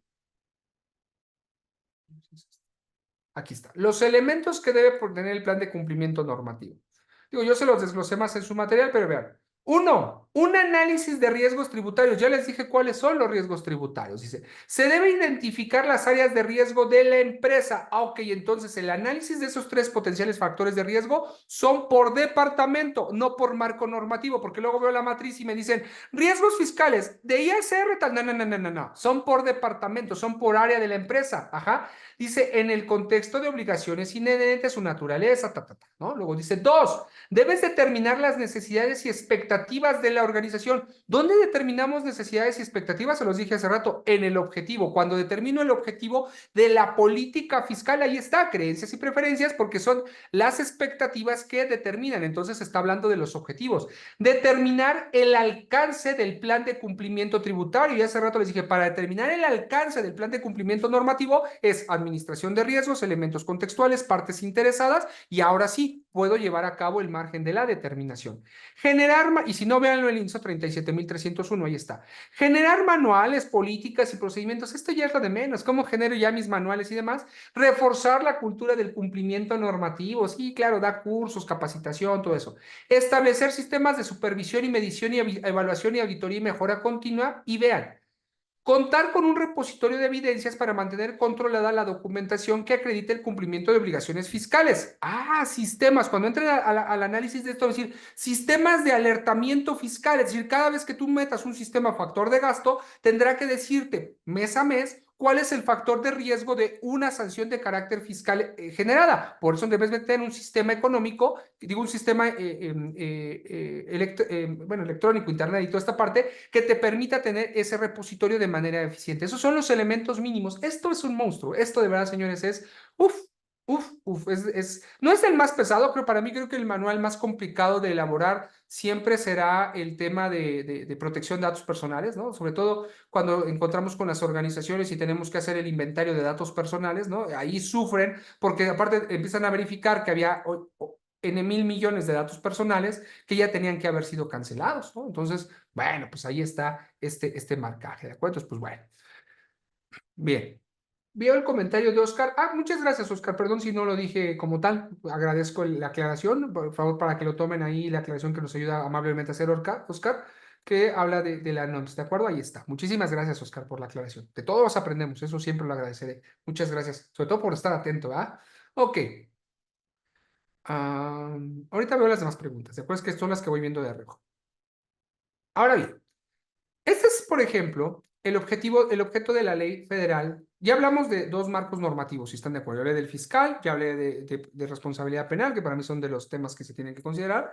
El otro es propiamente el tema de la ley federal para la prevención e identificación de operaciones con recursos de procedencia ilícita, la famosa ley antilavado en el Estado mexicano, en el cual, bajo esta tesitura, para mí es muy importante que entendamos el alcance. Muchos de los sujetos obligados hasta el día de hoy, que en México por fin tenemos un boom de visitas de verificación que están pasando, hay que puntualizar, si ustedes me lo permiten de esta manera, el alcance del marco normativo. Es decir, la ley, al día de hoy hay muchos sujetos que no la cumplen, muchas actividades profesionales no financieras designadas que no cumplen con este marco normativo, cuando el propio marco normativo es de suma trascendencia, ¿no? Tiene un alcance impresionante en su estructura. Y yo me voy a detener solamente en la parte del objetivo de la norma, que creo que luego tenemos muchas dudas en este marco normativo, pero que bueno, vamos, pues siempre hay que tener puntualizado el cómo irlo aplicando, ¿no? O por qué me lo piden. Y permítanme hacer una breve reseña de cómo surge toda esta parte de elementos preventivos. Nosotros sabemos, ya hablamos de gobernabilidad, riesgo, compliance un poquito, pero hay que entender que hay una conceptualización después de la reforma constitucional en el Estado mexicano del año 2012, en el cual se introducen estos paradigmas de riesgos empresariales. Los riesgos empresariales definidos a través de N teorías que no voy a poner a platicarles, pero sí tiene una importancia muy trascendental. En el Estado mexicano, y creo que casi en todas las jurisdicciones es igual, cuando surgen estos nuevos programas de prevenciones, de teorías como el derecho penal del enemigo y cosas por el estilo, sí, este tema del riesgo empresarial va a un margen sancionatorio y cambia las políticas fiscales, o más bien acentúa en las políticas fiscales, digo, en las políticas penales, temas muy importantes. La política criminal del Estado, normalmente todos la vemos solamente como un énfasis en una proyección de meter a la gente a la cárcel, ¿no? Y no es así. La política criminal de cualquier entidad federal, de cualquier estado, en el Estado mexicano, tiene tres subdivisiones, ¿no? A nosotros lo que nos interesa es o lo que nos interesa para el tema de compliance es la política criminal en su parte organizativa, en la cual dice, a ver, los elementos organizativos en su parte general y específica, ¿no? Dice, la política organizativa tendrá un elemento persecutorio y un elemento de carácter preventivo. En la parte persecutoria, en elementos específicos, pues es a delitos generales, perdón, es a delitos que no afectan el ente social, ¿de acuerdo? Sino que sí tienen una afectación a la sociedad, pero que no tienen una afectación trascendental. Ejemplo, el homicidio, ¿no? No el feminicidio, el homicidio, ¿de acuerdo? El homicidio.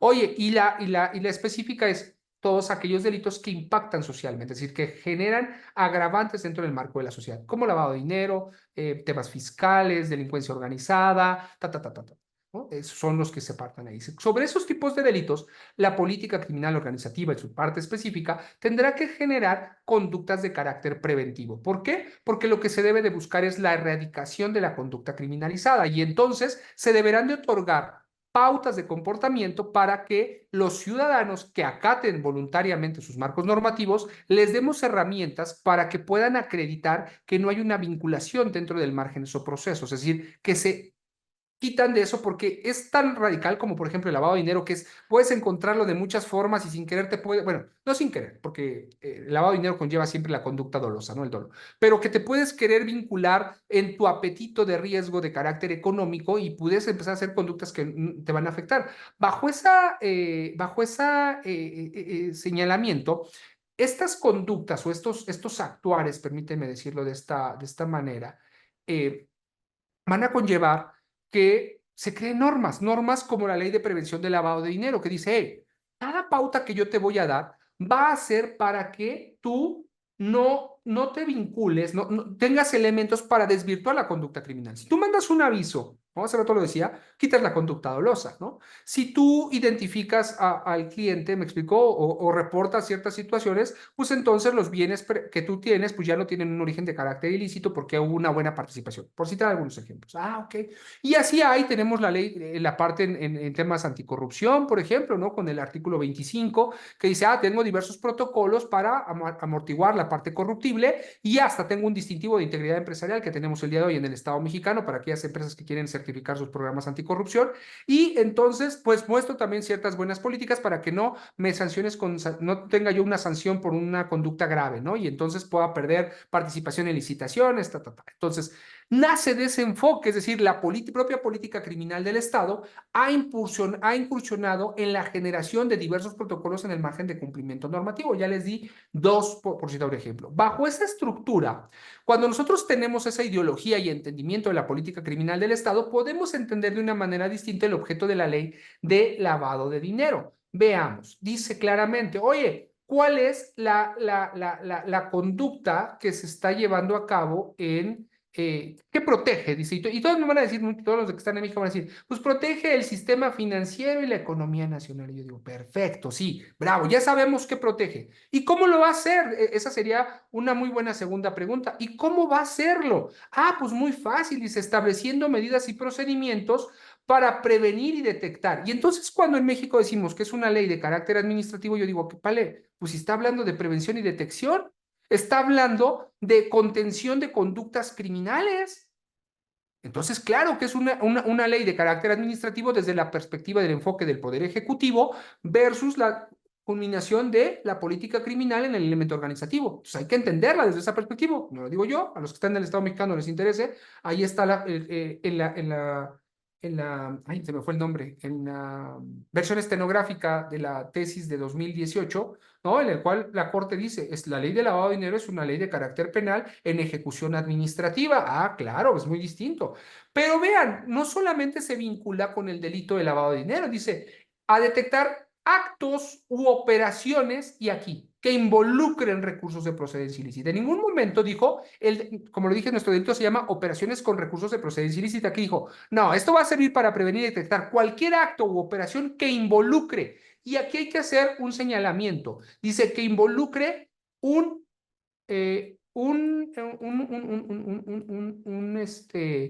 recurso. ¿Y por qué quiero hacer el llamamiento en este vocablo de lo que estaríamos hablando aquí? Un recursos. ¿Por qué? Dice los recursos. Porque en el Estado mexicano, el bien jurídico, perdón, el objeto material, si sobre donde recae la conducta criminal son tres. Dice que serán bienes, derechos o recursos. La normativa de preventiva solamente habló de recursos, no habló ni de bienes ni de derechos, y bajo ese efecto tiene una concordancia con lo que es el objeto, proteger el sistema financiero y la economía nacional. Cuando nosotros observamos esos dos elementos, entonces entendemos que habla de flujos de carácter económico. En el Estado mexicano, la mayoría de las actividades vulnerables, como nosotros le llamamos, o actividades profesionales no financieras designadas, en su apartado específico reporta flujos de efectivo, es decir, cómo se pagaron los bienes. Venta de vehículos, cómo te pagaron automotriz la venta del vehículo.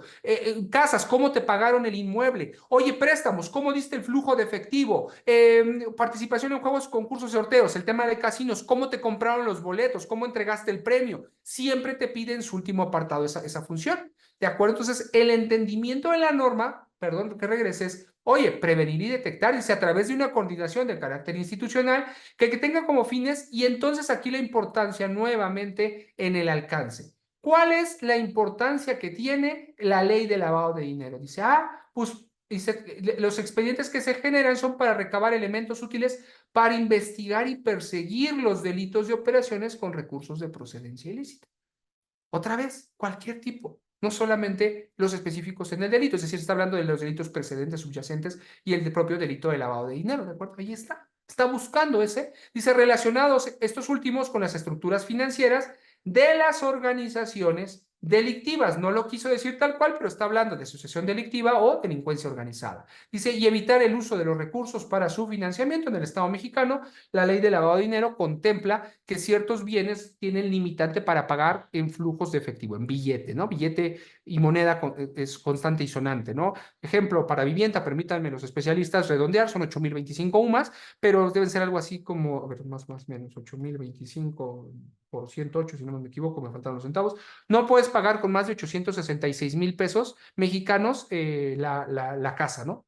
Puedes pagar 865,999.99 en efectivo, y la diferencia tendrás que hacerlo con otro método de pago. Vehículos, 3,210 sumas, ejemplo. Entonces, esa es la importancia que tiene. Estas documentaciones, cuando tú no entiendes en tu sistema de cumplimiento normativo que el primer referente es mitigar el factor de riesgo de vincularte con una comisión, y que el alcance de la normativa es que los expedientes únicos que se generan y toda la información que te está requiriendo es para desvirtuar una posible conducta de carácter criminal, bueno, en el cual tú te afectes. Las obligaciones son identificar a tus clientes, ¿de acuerdo?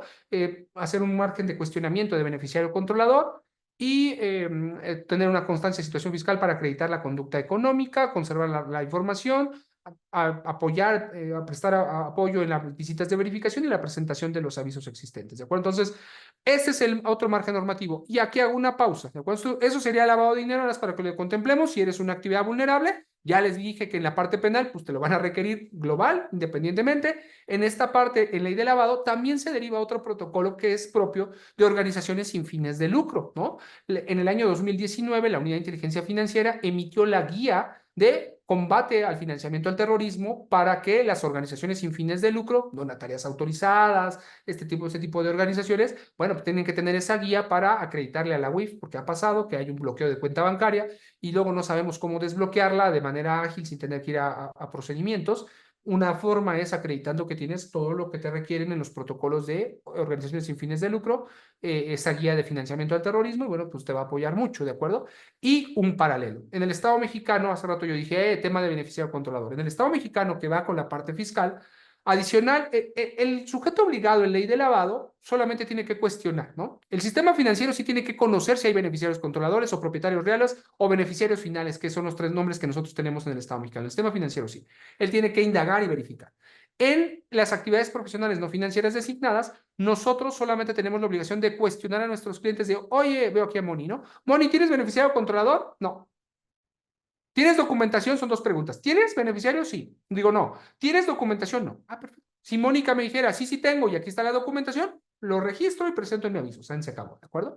Pero a partir de enero de 2022 surgió en el sistema, en el Estado mexicano, la obligación por la parte fiscal de que todas las empresas, fideicomisos, no importando su naturaleza, no importando su giro mercantil, salvo aquellas que tienen participaciones estatales, tengan que identificar a sus propios beneficiarios controladores. Eso ha generado una revuelta muy importante. En el Estado mexicano no queremos hacer caso a este margen de determinación de beneficiario controlador. Y nada más como efecto de márgenes de cumplimiento normativo, pues no se deben de olvidar que ahí habla, para no meterme a hacer más explicación, habla específicamente de que para poder llevar a cabo la determinación del beneficiario controlador, tendrás que contar con un control interno. Desde mi perspectiva documentada, y que he dicho, no, pues control interno es, bueno, para mí debe ser un manual de control interno de determinación de beneficiario controlador, en el cual coloques que hiciste entrevistas, cuestionarios, análisis de documentación, para llevar a cabo, pues, a tu propia determinación de tu beneficiario controlador. La sanción por no tenerlo en el Estado mexicano es alta, ¿no? El que no lo cumpla por beneficiario controlador que se encuentre, pues desde 1,5 millones de pesos a 2 millones de pesos por beneficiario controlador, lo cual es cuantioso en materia de esas sumas, ¿no? Y bueno, pues ese sería otro protocolo que, perdón, no refería aquí, pero que no quería pasar por alto, que bueno, pues también se tiene en este mundo o en este ámbito de cuáles serían los protocolos de cumplimiento normativo que pues quizá tendríamos que acatar, ¿de acuerdo? Yo estoy mencionando como los más, permítanme decirlo, pero los más obvios que se tendrían que tener, ¿vale? Bien. Luego, el Sistema Nacional Anticorrupción, hace rato yo platicaba con ustedes de las políticas anticorrupción. Ya tenemos años, ¿no? Creo que este es como el tercer protocolo o los protocolos que surgieron a través del Sistema Nacional Anticorrupción, cuando surgen las modificaciones que nosotros tenemos. Y aquí habla, aquí veo la pregunta de Rosalía, la pregunta del millón, ¿verdad? Dice, ¿qué profesión debe contar la organización para que lleve este tema, por favor? Bueno, para mí, más que tema, deben ser características específicas. Creo que la profesión no es, así que no es del todo. Para mí es una persona que tenga conocimientos básicos y que lo refuercen con herramientas, es decir, con asesores o con otras áreas. Por ejemplo, que sean abogados, contadores, financieros, administradores, no importará, porque al final de cuentas lo que tienes que conocer, eso sí, tiene que ser alguien que conozca de leyes, tiene que ser alguien que conozca elementos financieros, elementos contables, ¿me explico? Elementos en sistemas computacionales. Entonces, por lo menos buscar estos cuatro panoramas y después ya verificar al área específica que se lleva. Por ejemplo, si son temas de salud, bueno, pues tendrá que conocer normativa en materia de salud, ¿no? Si es para generación de medicamentos y todo este tema, o si es para constructoras, pues ya puntos específicos. Pero yo creo que como tal, no existe o sea, una profesión acorde, ¿de acuerdo? Sino que debes de buscar un profesionista con determinados conocimientos o perfiles o crearlo.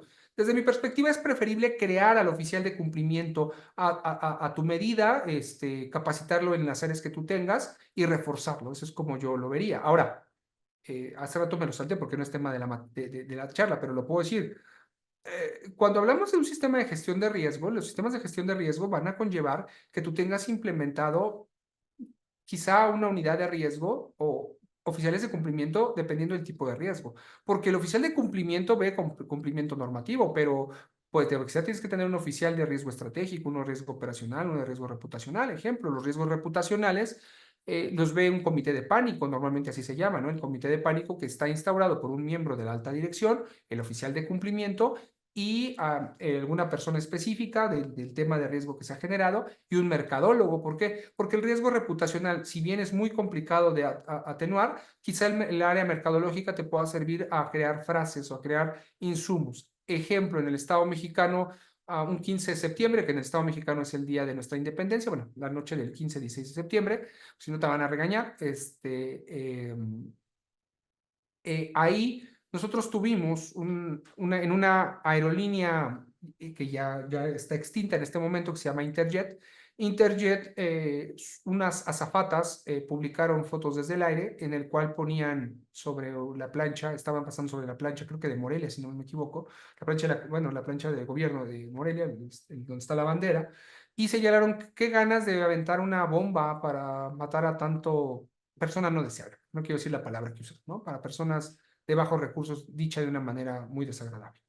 Y de manera automática Interjet contestó con un comunicado en el cual señaló que ese no era el criterio de Interjet, porque es riesgo reputacional a final de cuentas, que las personas al no converger con los elementos, su cultura y valores de Interjet serán destituidas de la organización con el pago y las indemnizaciones correspondientes. Que Interjet, pues en ese momento, sí se disculpaba, pero que ese tipo de personas no convergían y que iban a ser como que no pasó a más el escándalo. Pero, por ejemplo, hay otros escándalos en temas de riesgo reputacional. El de American Airlines, ¿no? Cuando bajaron al doctor de rasgos asiáticos, ¿no? A base de jalones y demás. Ahí fue un indebido control de un riesgo reputacional. Ejemplo, ¿no? Que es cuando lo bajan y esta persona publica y se hace y American Airlines tarda horas en publicar y lo que publica es diciendo que están enterados de la situación y que van a indagar y que en breve se van a comunicar con el pasajero que fue bajado del avión y que en breve se le informará a la sociedad. Pero para eso pasaron como 6, 7 horas, o sea, el riesgo reputacional ya se había soslayado. Entonces, por eso cuando hablamos de compliance, si quieren que un oficial de cumplimiento certificado en PLD vea ese tipo de cosas, vamos, reitero, no tengo duda de que la persona pueda tener la capacidad, pero lo que sí creo es que esa capacidad se va a generar en mucho a través de la preparación con la cual se brinde, ¿no? Y puse un ejemplo tal cual, por eso dije hace rato, qué bueno que no me tocó hablar de canales de denuncia, ¿no? Porque ahí nos meteríamos en otros temas. Pero bueno, entonces, en la parte del sistema de anticorrupción, nosotros tenemos estas políticas, estos rubros que nos han llevado, ¿no? Que habla del manual de organización y procedimientos, ajá, en el cual delimitan las funciones, áreas y responsables. Si ustedes ven este manual, pues pareciera que ya lo tenemos también en la parte de responsabilidad penal de la persona jurídica. Obvio, aquí lo vamos a enfocar a los temas anticorrupción, ¿de acuerdo? Me va a pedir que cuente con un sistema adecuado y eficaz de control, vigilancia y auditoría por parte de la organización para que pueda estar verificando las políticas anticorrupción, un código de conducta que esté debidamente publicado y socializado, un sistema de canales de denuncia, que aquí no me quería yo meter, pero bueno, el canal de denuncia, que recuerden que existe, ¿verdad? Toda una normativa específica para atender los canales de denuncia. Obvio, cuando es el canal de denuncia no puedes agarrar y decir, pero este canal de denuncia solamente es para temas de anticorrupción. No, no, el canal de denuncia es para la receptoría de cualquier margen o afectación que pueda devenir en el margen de la organización. De hecho, en el Estado mexicano, aquellas empresas que pugnaron por norma 35 o 36, pues ellos tuvieron que crear ya un canal de denuncia con todos los sistemas normativos. Hace rato veían protocolos de Secretaría del Trabajo y Previsión Social, ¿no? Bueno, pues ellos ya deben de contar y no puedes delimitarlo solamente a un área, puedes recibir de cualquier tema. Puedes delimitar ciertos temas. Sabemos que el canal de denuncia nos va a llenar de un chismerío impresionante, pero delimitar que tienen que ser temas que se van a hacer un margen de afectación. Recuerden que, ejemplo, si yo tengo una denuncia en el protocolo, en el canal de denuncia, digo, oigan, soy Carlos Pérez y fíjense que el área fiscal me está pidiendo que firme como representante de unas nuevas empresas, yo tendré que atender y verificar por qué se está pidiendo a un colaborador que firme en una nueva empresa, y en ocasiones se puede llevar a cabo una vinculación. Ejemplo, nosotros tuvimos un caso de una empresa de una empresa que tiene un sistema de distribución, ¿no? De cadena de distribución, y recibimos la denuncia, era tal cual que dentro de la organización él fue invitado por personas que habían sido recientemente contratadas choferes para participar en la distribución de narcóticos.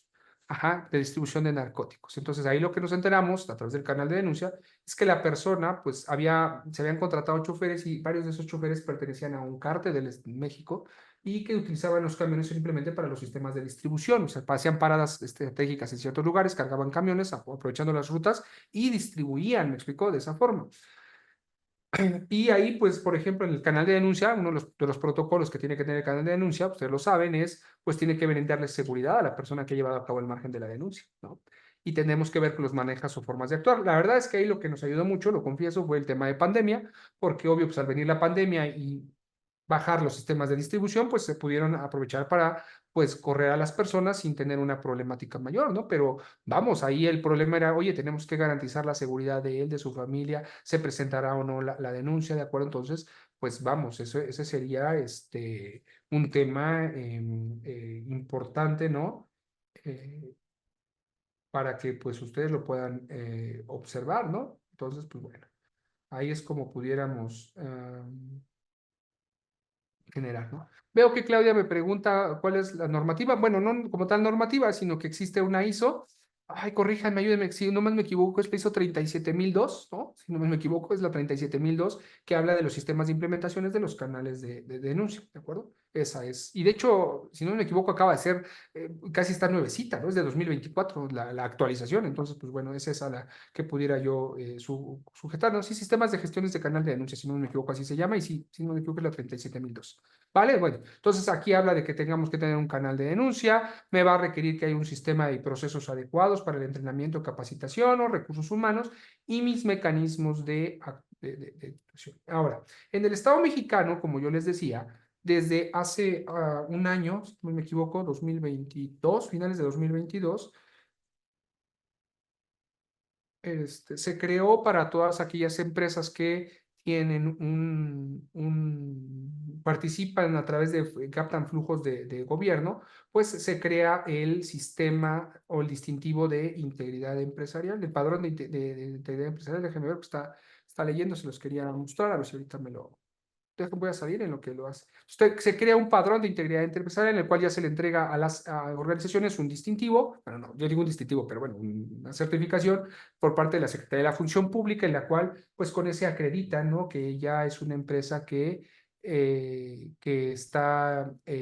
tiene esa característica, acreditó que todos estos programas son debidos y bueno, pues tiene una plusvalía en el margen eh, del distintivo de integridad empresarial, ¿no? Entonces, pues bueno, eso se supondría que debería permitir que haya un acercamiento, bueno, una contratación, un plus, no es obligatorio hasta este momento, es quien lo quiera tener, aquí está, ¿no? El padrón, aquí está.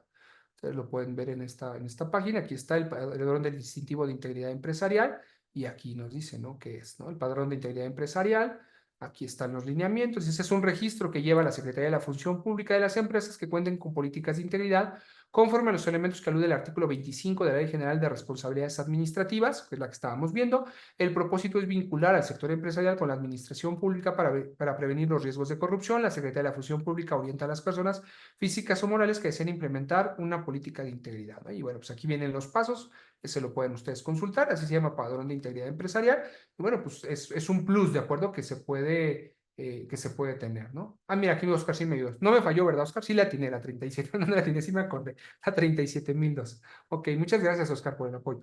Ok, entonces, pues bueno, ese es el otro tema que tendríamos. Bueno, ya para ir culminando, lo que me haría falta es este tema de las medidas de principios de responsabilidad en los temas de protección de datos personales. ¿Se acuerdan que hace rato, cuando vimos lo de responsabilidad penal de la persona jurídica, bueno, pues nosotros hablábamos que decía el aviso de privacidad y dentro del marcaje del aviso de privacidad decía otras políticas. Una de las políticas o la política principal que la cual conlleva la generación de protocolos, pues es esta, por ejemplo, las de principios de responsabilidad, dice en términos del artículo 14 de la ley, el responsable deberá adoptar medidas que garanticen el debido tratamiento y privilegio que interese al titular y las expectativas de la privacidad. Dice elaborar políticas y programas de privacidad obligatorios exigibles al interior de la organización responsable, poner en práctica un programa de capacitación, actualización, concientización sobre las obligaciones en materia de datos personales, establecer un sistema igual de supervisión, verificación, ¿no?, de los programas, destinar recursos a los instrumentos de programas y políticas de privacidad. Recuerden que los recursos no solo son monetarios, pueden ser a través de herramientas, a través de personal, ¿de acuerdo?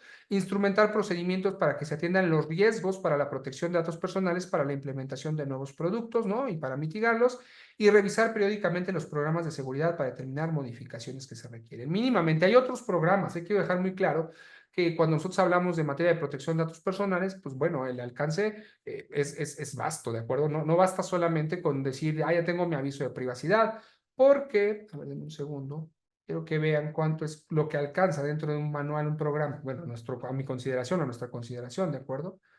Ustedes puedan ver cuánto es realmente cuando dicen, tengo como protección solo aviso de privacidad, pues la verdad es que estamos hablando de un tema muy escueto, ¿no? En el protocolo, nada más a nivel. Por ejemplo, es el índice del manual que nosotros tenemos en protección de datos y habla, ¿no? Bueno, si tu definición, tus obligaciones en materia de protección de datos personales y puntos a considerar. Luego aquí viene todo el tratamiento, pero yo lo que quiero que vean es el tema del aviso, ¿no? Por ejemplo, ¿no? Matriz de responsabilidad es muy importante, ¿no? Que es todo el tema del matrizaje de los datos personales. No, quiero ver como que ustedes vean que el tema del aviso, pues es solamente tantito, no es ay, es que no lo encuentro, ¿en dónde está? Aquí está, el tema del aviso solamente es este apartado, ¿no? O sea, estás hablando de casi nada respecto al tema del aviso, porque el aviso, a final de cuentas, es el resumen o de los datos que se deben de dar a conocer respecto de todo tu procedimiento o de todo tu manual de protección de datos personales, ¿no? Entonces, aquí, pues, es la importancia, ¿no?, que se determina, ¿cierto? Les hablé de la matriz, y aquí está la determinación de funciones y obligaciones, y aquí están los temas de avisos, y aquí están ya el sistema de políticas, ¿no? Todo lo demás pues son solamente los sistemas de la gestión de riesgo y todas las políticas, ejemplo, políticas, no sé, de destrucción, ¿no? De que una INE no pueden usarla como papel reciclado, una constancia de situación fiscal no la pueden usar de papel reciclado, tiene que tener un proceso de destrucción, Entonces, digo, más o menos para que se den algunas ideas de algunas de las políticas, ¿no? Entonces, eso es más o menos lo que tendríamos en esta función, ¿no? Que son todas estas, medidas, ¿vale? Y bueno, pues para mí entonces, como les comento, si yo quisiera, me preguntaran, oye, Carlos, ¿cuáles son los protocolos mínimos base que tú tienes que tener en el amparo de la legislatura mexicana, sin hablar a lo mejor de temas tan específicos? Pues para mí sería en mucho que habláramos de responsabilidad penal de la persona jurídica, un manual de protección de operaciones con recursos de procedencia ilícita, otro de actividades vulnerables, el de corrupción, el de beneficiario controlador y el de, el cumplimiento de las normas de la Secretaría del Trabajo y Previsión Social, el tema anticorrupción con código de conducta, manual de integridad, todos los otros que se requieren, y protección de datos personales. Esos serían, en mi resumen, pues los mínimos necesarios con los cuales pues se tendría que generar. ¿De acuerdo? Entonces, pues bueno, hasta aquí mi participación. Moni, no sé, bueno, tú llevas la batuta. Muchas gracias. Claro que sí, Carlos. Muchísimas gracias por esta presentación tan completa. Si quieres, entonces dejas de compartir tu pantalla. Como te venía diciendo, pues por acá tenemos muy buenos comentarios de los asistentes. Ha sido una presentación muy clara en la que pudimos conocer sobre el compliance en México. Entre otras cosas, nos contaste rápidamente de qué se tratan esos conceptos claves como lo son gobernabilidad, gobernanza, también gobierno corporativo, riesgo, qué es el compliance, cuál es la finalidad del compliance fiscal, y finalmente estuvimos viendo algunas de esas obligaciones que están contenidas en la Ley General de Responsabilidades Administrativas, como lo es el caso de la integridad. Muchísimas gracias entonces por toda esta información. Antes de pasar a responder algunas de estas preguntas que nos han dejado los asistentes, voy a saludar y darle la palabra a mi compañero Luis Enrique, que nos va a mostrar rápidamente nuestro sistema de compliance para que ustedes lo conozcan y vean cómo en Pirani también podemos acompañarlos a gestionar el cumplimiento normativo en sus organizaciones. Adelante, Luis Enrique, con esta demostración. Gracias, Moni. Carlos, gracias. Muy generoso con todos los conocimientos que nos has compartido. De verdad, te agradecemos muchísimo cómo En esta hora y media nos has retroalimentado de muchas cosas que muchas veces asumíamos o dábamos por hecho o que ni siquiera teníamos contemplado. La verdad es que gracias, no sabes lo ilustrativo que ha sido esta charla. Y yo rápidamente, para darle paso a la sesión de preguntas y respuestas, les quiero compartir todo lo que es el tema de lo que es la plataforma Pirani y cómo podemos ir ligando todo esto que nos hablaba Carlos, todas estas partes de las normas oficiales, todo el tema de compliance, todo el tema de compliance fiscal. Bueno, Pirani tiene 5 módulos en la parte de lo que es compliance, riesgos operativos, seguridad de la información, AML o PLD para México y toda la parte de auditoría. Desde la parte de compliance les quiero mostrar rápidamente que Pirani pueda adaptarse a cualquier metodología y a cualquier normativa o ISO que la empresa quiera implementar a través de nuestra base de procesos, que son parte de lo que nos piden todas esta parte de sistemas de gestión. Ustedes pueden hacer una descripción del tipo de proceso que están viendo, si es misional, estratégico, de apoyo, como lo comentaba Carlos. Podemos ver la jerarquización de estos procesos, la descripción, todo el tema de evidencias, todo el tema de poder nosotros parametrizar los formularios debido a, bueno, de acuerdo a la metodología de la organización o a la debida diligencia, podemos evaluar la criticidad de los procesos, podemos ver toda esta parte en cuestión de normas, también hacerle un zoom a las normas. Aquí tengo algunos ejemplos que no voy a tocar, pero sí quiero comentarles que nosotros podemos ver todo el tema de normas oficiales mexicanas, hablábamos mucho de los temas de las NOM de la Secretaría de Trabajo, Previsión Social, esas 41 normas que son, esas 5 categorías que tienen, podemos irlas definiendo, podemos asignarle los numerales y aparte de los numerales podemos ir asignando cada uno de los requisitos y cómo vamos a ir solventando cada una de estas NOM que tenemos aquí, por ejemplo, la que les tenía de condiciones de seguridad y protección. Toda esta parte la podemos ir vinculando. Podemos ver también los procesos a los que los vamos a asociar, a todo el tema de riesgos, todo el tema de un repositorio de eventos, que también es punto importante cuando estamos hablando de toda esta parte de pensamiento y enfoque basado en riesgo. La parte de eventos es muy importante. Toda la parte de la generación de los planes de acción, que es la parte que nos va a dar toda esta secuencia de información, toda esa parte que hablaba Carlos de la cadena de custodia de todas las acciones que tenemos, obviamente los responsables, todo el sistema de alertamiento.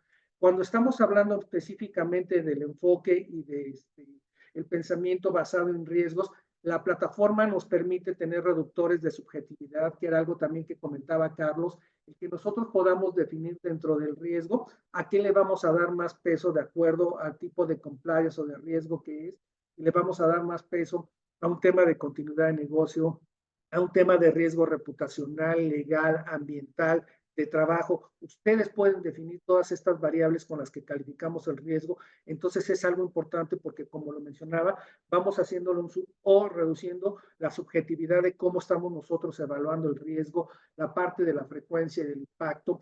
Tenemos una parte de evaluaciones que también nos piden todos estos temas de gestión, y lo que comentaba también Carlos, de cómo vamos a ir analizando cómo se va comportando el riesgo, los controles que vamos aplicando a lo largo del tiempo, sus causas y consecuencias, que es algo también importante, todo lo que teníamos que citar.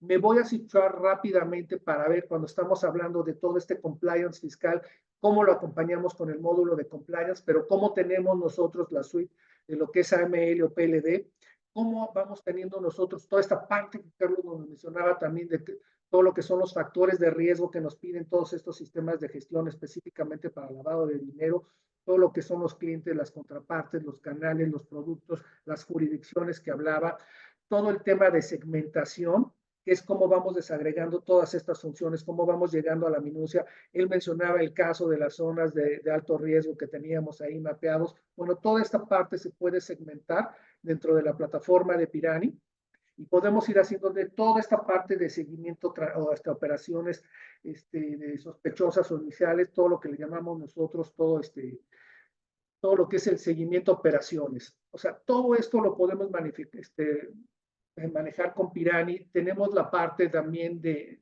regresándome rápidamente al tema de compliance, como la parte de los controles y toda la parte de planes de acción. También yo les comentaba que teníamos toda esta parte de los repositorios, cómo vamos nosotros indexando toda la información que nos van pidiendo todos los entes reguladores, cómo vamos teniendo toda esta trazabilidad de los cambios que hay, tanto en los procesos como en las políticas, en las normas. Todo eso se puede generar a través de los planes de acción, a los planes de actividades. Esto lo ligamos a procesos, a normas, a controles, a riesgos, a los ejecutores, vamos teniendo una trazabilidad de todo el historial que vamos haciendo dentro de cada una de las gestiones para que lo tengamos nosotros presente ante cualquier auditoría o entidad. Tenemos toda la parte también en cómo nosotros a través de la plataforma vamos administrando todos los temas de roles y perfiles para también tener definido toda esta parte importante que nos piden de qué es la persona que ingresa, qué modifica, cuándo lo modifica, tener toda esta trazabilidad, todos los logs de auditoría que tenemos presentes dentro de la plataforma. Les comentaba la parte de roles y perfiles, la parte de seguridad de la información, que también es algo que no lo menciona, pero que viene inherente cuando estamos hablando de todos estos sistemas de gestión, de toda la seguridad que tiene la plataforma a la hora de estar ingresando, todos los temas de single sign-on, de password seguros, de password robustos, toda esta parte la podemos manejar a través de Pirani. Les comentaba en la parte de parametrización de la plataforma, es una plataforma en donde una de las directrices es que nosotros nos adaptemos a su metodología y no que ustedes se tengan que adaptar a la plataforma. Aquí podemos nosotros parametrizar el mapa de calor, todo el tema de solidez de los controles, todo el tema de motor de reglas, que no es otra cosa más que el sistema de alertamiento que comentaba Carlos también, que es importante, cómo nosotros podemos parametrizar todas estas alertas que queremos que nos lleguen por cada una de las actividades que nosotros vayamos poniéndoles como prioridad a lo largo del tiempo, cómo vamos calificando toda los temas de criterios para lo que es el tema de los procesos y su criticidad, toda la parte también de cómo vamos definiendo los campos de los formularios que nos van requiriendo, toda la parte de la importación de la información para que ustedes no tengan que hacerla manualmente, y por último la parte que les comentaba, ¿no? Toda la parametrización de los riesgos. No sé, Moni, cómo andemos de tiempo, porque quiero darle paso a toda la parte de sesión y preguntas, pero de verdad los invito a que sin ningún compromiso, si tienen ustedes la necesidad de platicar, ver algún tema a detalle, por favor tienen mis datos o los dejan con nosotros y reservamos 10, 15 minutos, les comento sin compromiso, para que podamos hablar y ver toda esta parte de cómo Pirani puede apoyarlos en todos estos temas tan importantes que es el compliance. Muchísimas gracias. Perfecto. Claro que sí, Luis Enrique, muchas gracias por esta rápida demostración de nuestro sistema de compliance. Pudieron ver algunas de las principales funcionalidades que podemos ofrecerles. También Luis Enrique nos estuvo mostrando rápidamente sobre el sistema AML. Entonces, muy invitados a que si todavía no cuentan con su cuenta gratis en Pirani, la puedan crear y puedan conocer un poco más sobre esto que podemos ofrecerles. O también les compartí por el chat un enlace en el que pueden agendar una corta reunión con Luis Enrique para resolver sus inquietudes sobre nuestros sistemas de gestión de riesgos. Vamos a pasar entonces a resolver algunas de las preguntas que ustedes nos han dejado para Carlos. Como lo mencioné ahorita, los comentarios, Carlos, han sido muy buenos. Esta exposición estuvo excelente, muy clara para todos los asistentes. Y por acá vamos entonces con esta primera pregunta que nos dejó Carlos Marín.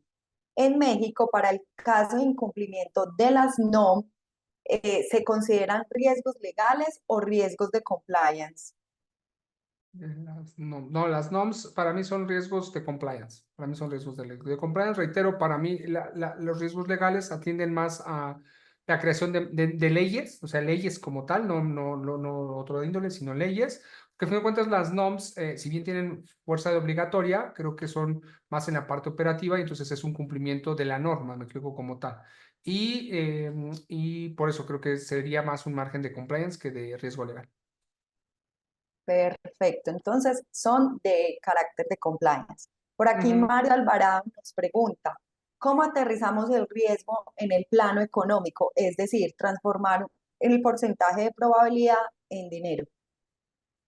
Ok, ejemplo muy sencillo, ¿no? Muy sencillo, ejemplo, en las multas de lavado, Mario no sé si es de aquí de México, pero en las multas de lavado de dinero, cada aviso en su presentación, puedes ponerlo en 3 estatus. Presentarlo conlleva factor 0 de riesgo. Presentarlo extemporáneamente conlleva un factor de 200 sumas o 20,000 pesos mexicanos. No tenerlo presentado conlleva un factor de 1,000,000 de 1,080,000 pesos. Entonces, la realidad es que llevarlo a ese factor de cómo atenderlo, bueno, pues ese es el factor de afectación. Ahora, cuando hacemos un elemento cuantitativo, también podemos cuantificar las sanciones o penalidades que pueden existir. A veces, por ejemplo, en materia de lavado de dinero, todo lo queremos ver a razón de multas económicas, pero también tendrías que cuantificar la sanción, es decir, no revisar a clientes en listas negras en un margen de probabilidad. ¿Qué tanta probabilidad tienes de que tengas un cliente en un listado negro? Quizá pongamos en una matriz de 1, ¿no? O sea, es un riesgo bajo, insignificante. Dependerá la entidad federativa en el Estado mexicano, ¿verdad? También hay que dejarlo claro.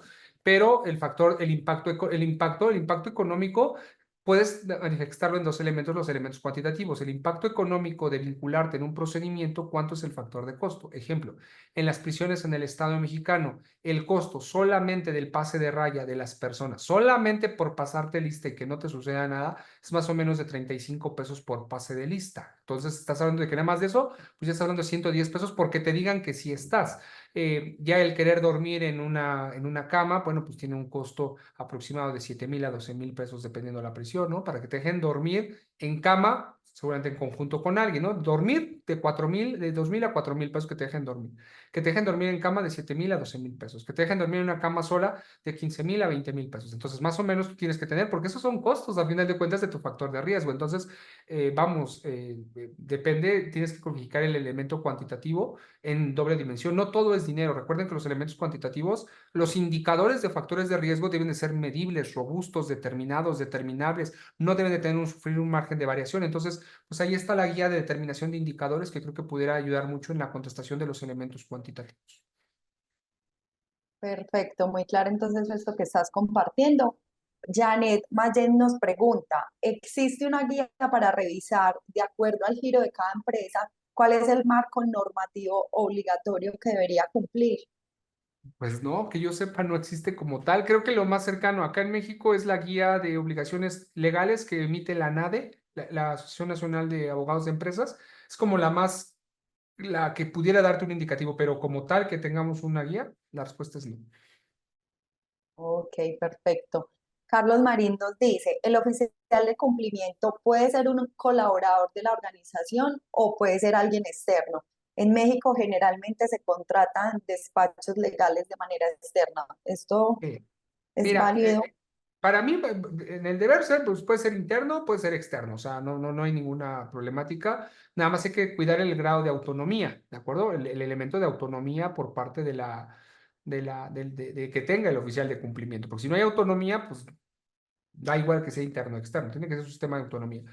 Yo creo que en la actualidad pues tienes que tener un oficial de cumplimiento, como lo dije, que tenga ciertas características y cubrirlo con un comité específico, ¿no? Que forme parte y que le apoye como una herramienta, ¿no? Externa. Es válido que tengas despachos externos ayudándote al margen de función. Yo en mi creencia, y esta es una creencia particular, el oficial de cumplimiento debe estar adentro. ¿Me explico? Así sea colocado, pero adentro, para que lo viva, para que sienta, porque si nada más es el asesor que viene de vez en cuando, pues la realidad es una asesoría, no se convierte en la sensibilidad de lo que requiere el oficial de cumplimiento. Perfecto, muy buena entonces esta recomendación. Y por acá César Eslava nos dice, ¿cuál es la relación del compliance con auditoría interna? ¿Cómo se apoyan? ¿Cuáles son esas principales diferencias? Bueno, desde mi perspectiva, la auditoría interna pertenece dentro de ese segmento de la administración de riesgo, pertenece a un sistema de control. Para mí la auditoría interna es un control preventivo y también participa de un control reactivo, ¿no? Esas son las dos funciones que tiene una margen de control de auditoría. Es decir, para mí, si les preguntas a un experto en control interna, a lo mejor me va a mandar muy lejos, pero para mí la control interna es una de las funciones que surge de la administración de riesgo. Ajá, y que su conducta deriva, o su actuar conlleva, o deriva, mejor dicho, de los sistemas de control, ¿no? Es un margen de control en sus elementos reactivos y preventivos del sistema de administración de riesgos. Eso es como yo lo pondría. Diferenciación, ¿no? Pues pertenece, es parte de lo mismo, ¿me explicó? Nada más es de donde surge, porque otra vez es como gobierno corporativo. Entonces, tengo gobierno corporativo, control interno y administración de riesgo, pues me queda claro, porque esos dos son figuras, ¿no? Que nacen, es como los sistemas automatizados. El sistema automatizado es un control preventivo, ¿no? Lo que estamos revisando ahorita, todo lo que nos enseñó Luis, Cuando manda la alerta, ¿qué es? Una parte de un mecanismo de control de carácter preventivo, ¿de acuerdo? O reactivo, dependiendo cómo lo tengan configurado. Ajá, entonces son sistemas, son herramientas que surgen derivado del protocolo de control que tú lleves a cabo, ¿no? Perfecto, vamos con dos últimas preguntas. Carlos Rodríguez nos dice, ¿cómo obtener la certificación de oficial de cumplimiento? Bueno, en el Estado mexicano solamente existen certificaciones de oficiales de cumplimiento, reitero, para temas de prevención de lavado de dinero, ya sea que te quieras certificar a través de la Comisión Nacional Bancaria y de Valores. Hay 4 exámenes al año, si no me equivoco, 3 exámenes al año. El que sigue, si no me equivoco, es ahorita en julio y luego es en noviembre. Y es para temas solo de PLD, la certificación de la Unidad de Inteligencia Financiera, que también solamente es para temas de lavado de dinero y que está ahí. Igual también la convocatoria sale en agosto para presentar examen en noviembre.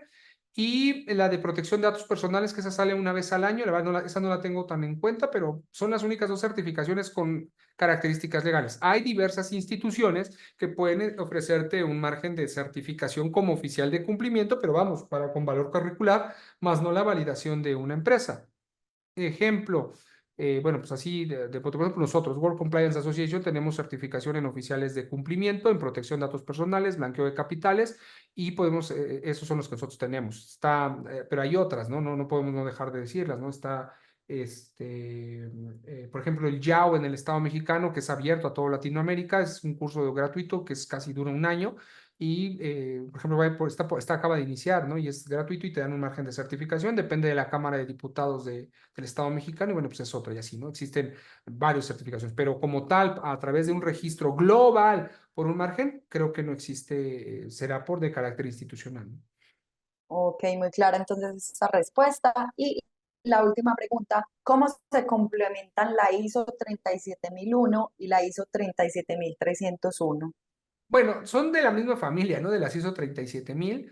Desde mi perspectiva, cuando nosotros hablamos de cómo se vincula, ¿no? Cómo se relaciona, cuando nosotros vemos el gramaje de lo que es la estructuración de la ISO 37301, tenemos la parte contextual, la parte de liderazgo y la parte de aplicabilidad. Ajá, y en la parte de aplicabilidad habla de los objetivos de cumplimiento, y entonces la ISO 37001, dentro de los objetivos, ahí está, lo que yo les mostré que decía por materia, ahí está. Por materia entra hasta la tercera subfase, punto 1, y en el 3.1 ahí están todo fiscal, penal, y creo que ahí contemplará para la creación de vida de los programas antisoborno, ¿no? Ahí en ese rubro es donde se complementa para un tema específico como lo es el tema de las políticas anticorrupción. Perfecto, Carlos, muchísimas gracias por estas respuestas tan claras a algunas de las inquietudes que nos dejaron los asistentes y por supuesto por habernos acompañado y compartir todos estos conocimientos de tanto valor con la comunidad Pirani. Muchísimas gracias. No, a ustedes muchas gracias por la invitación.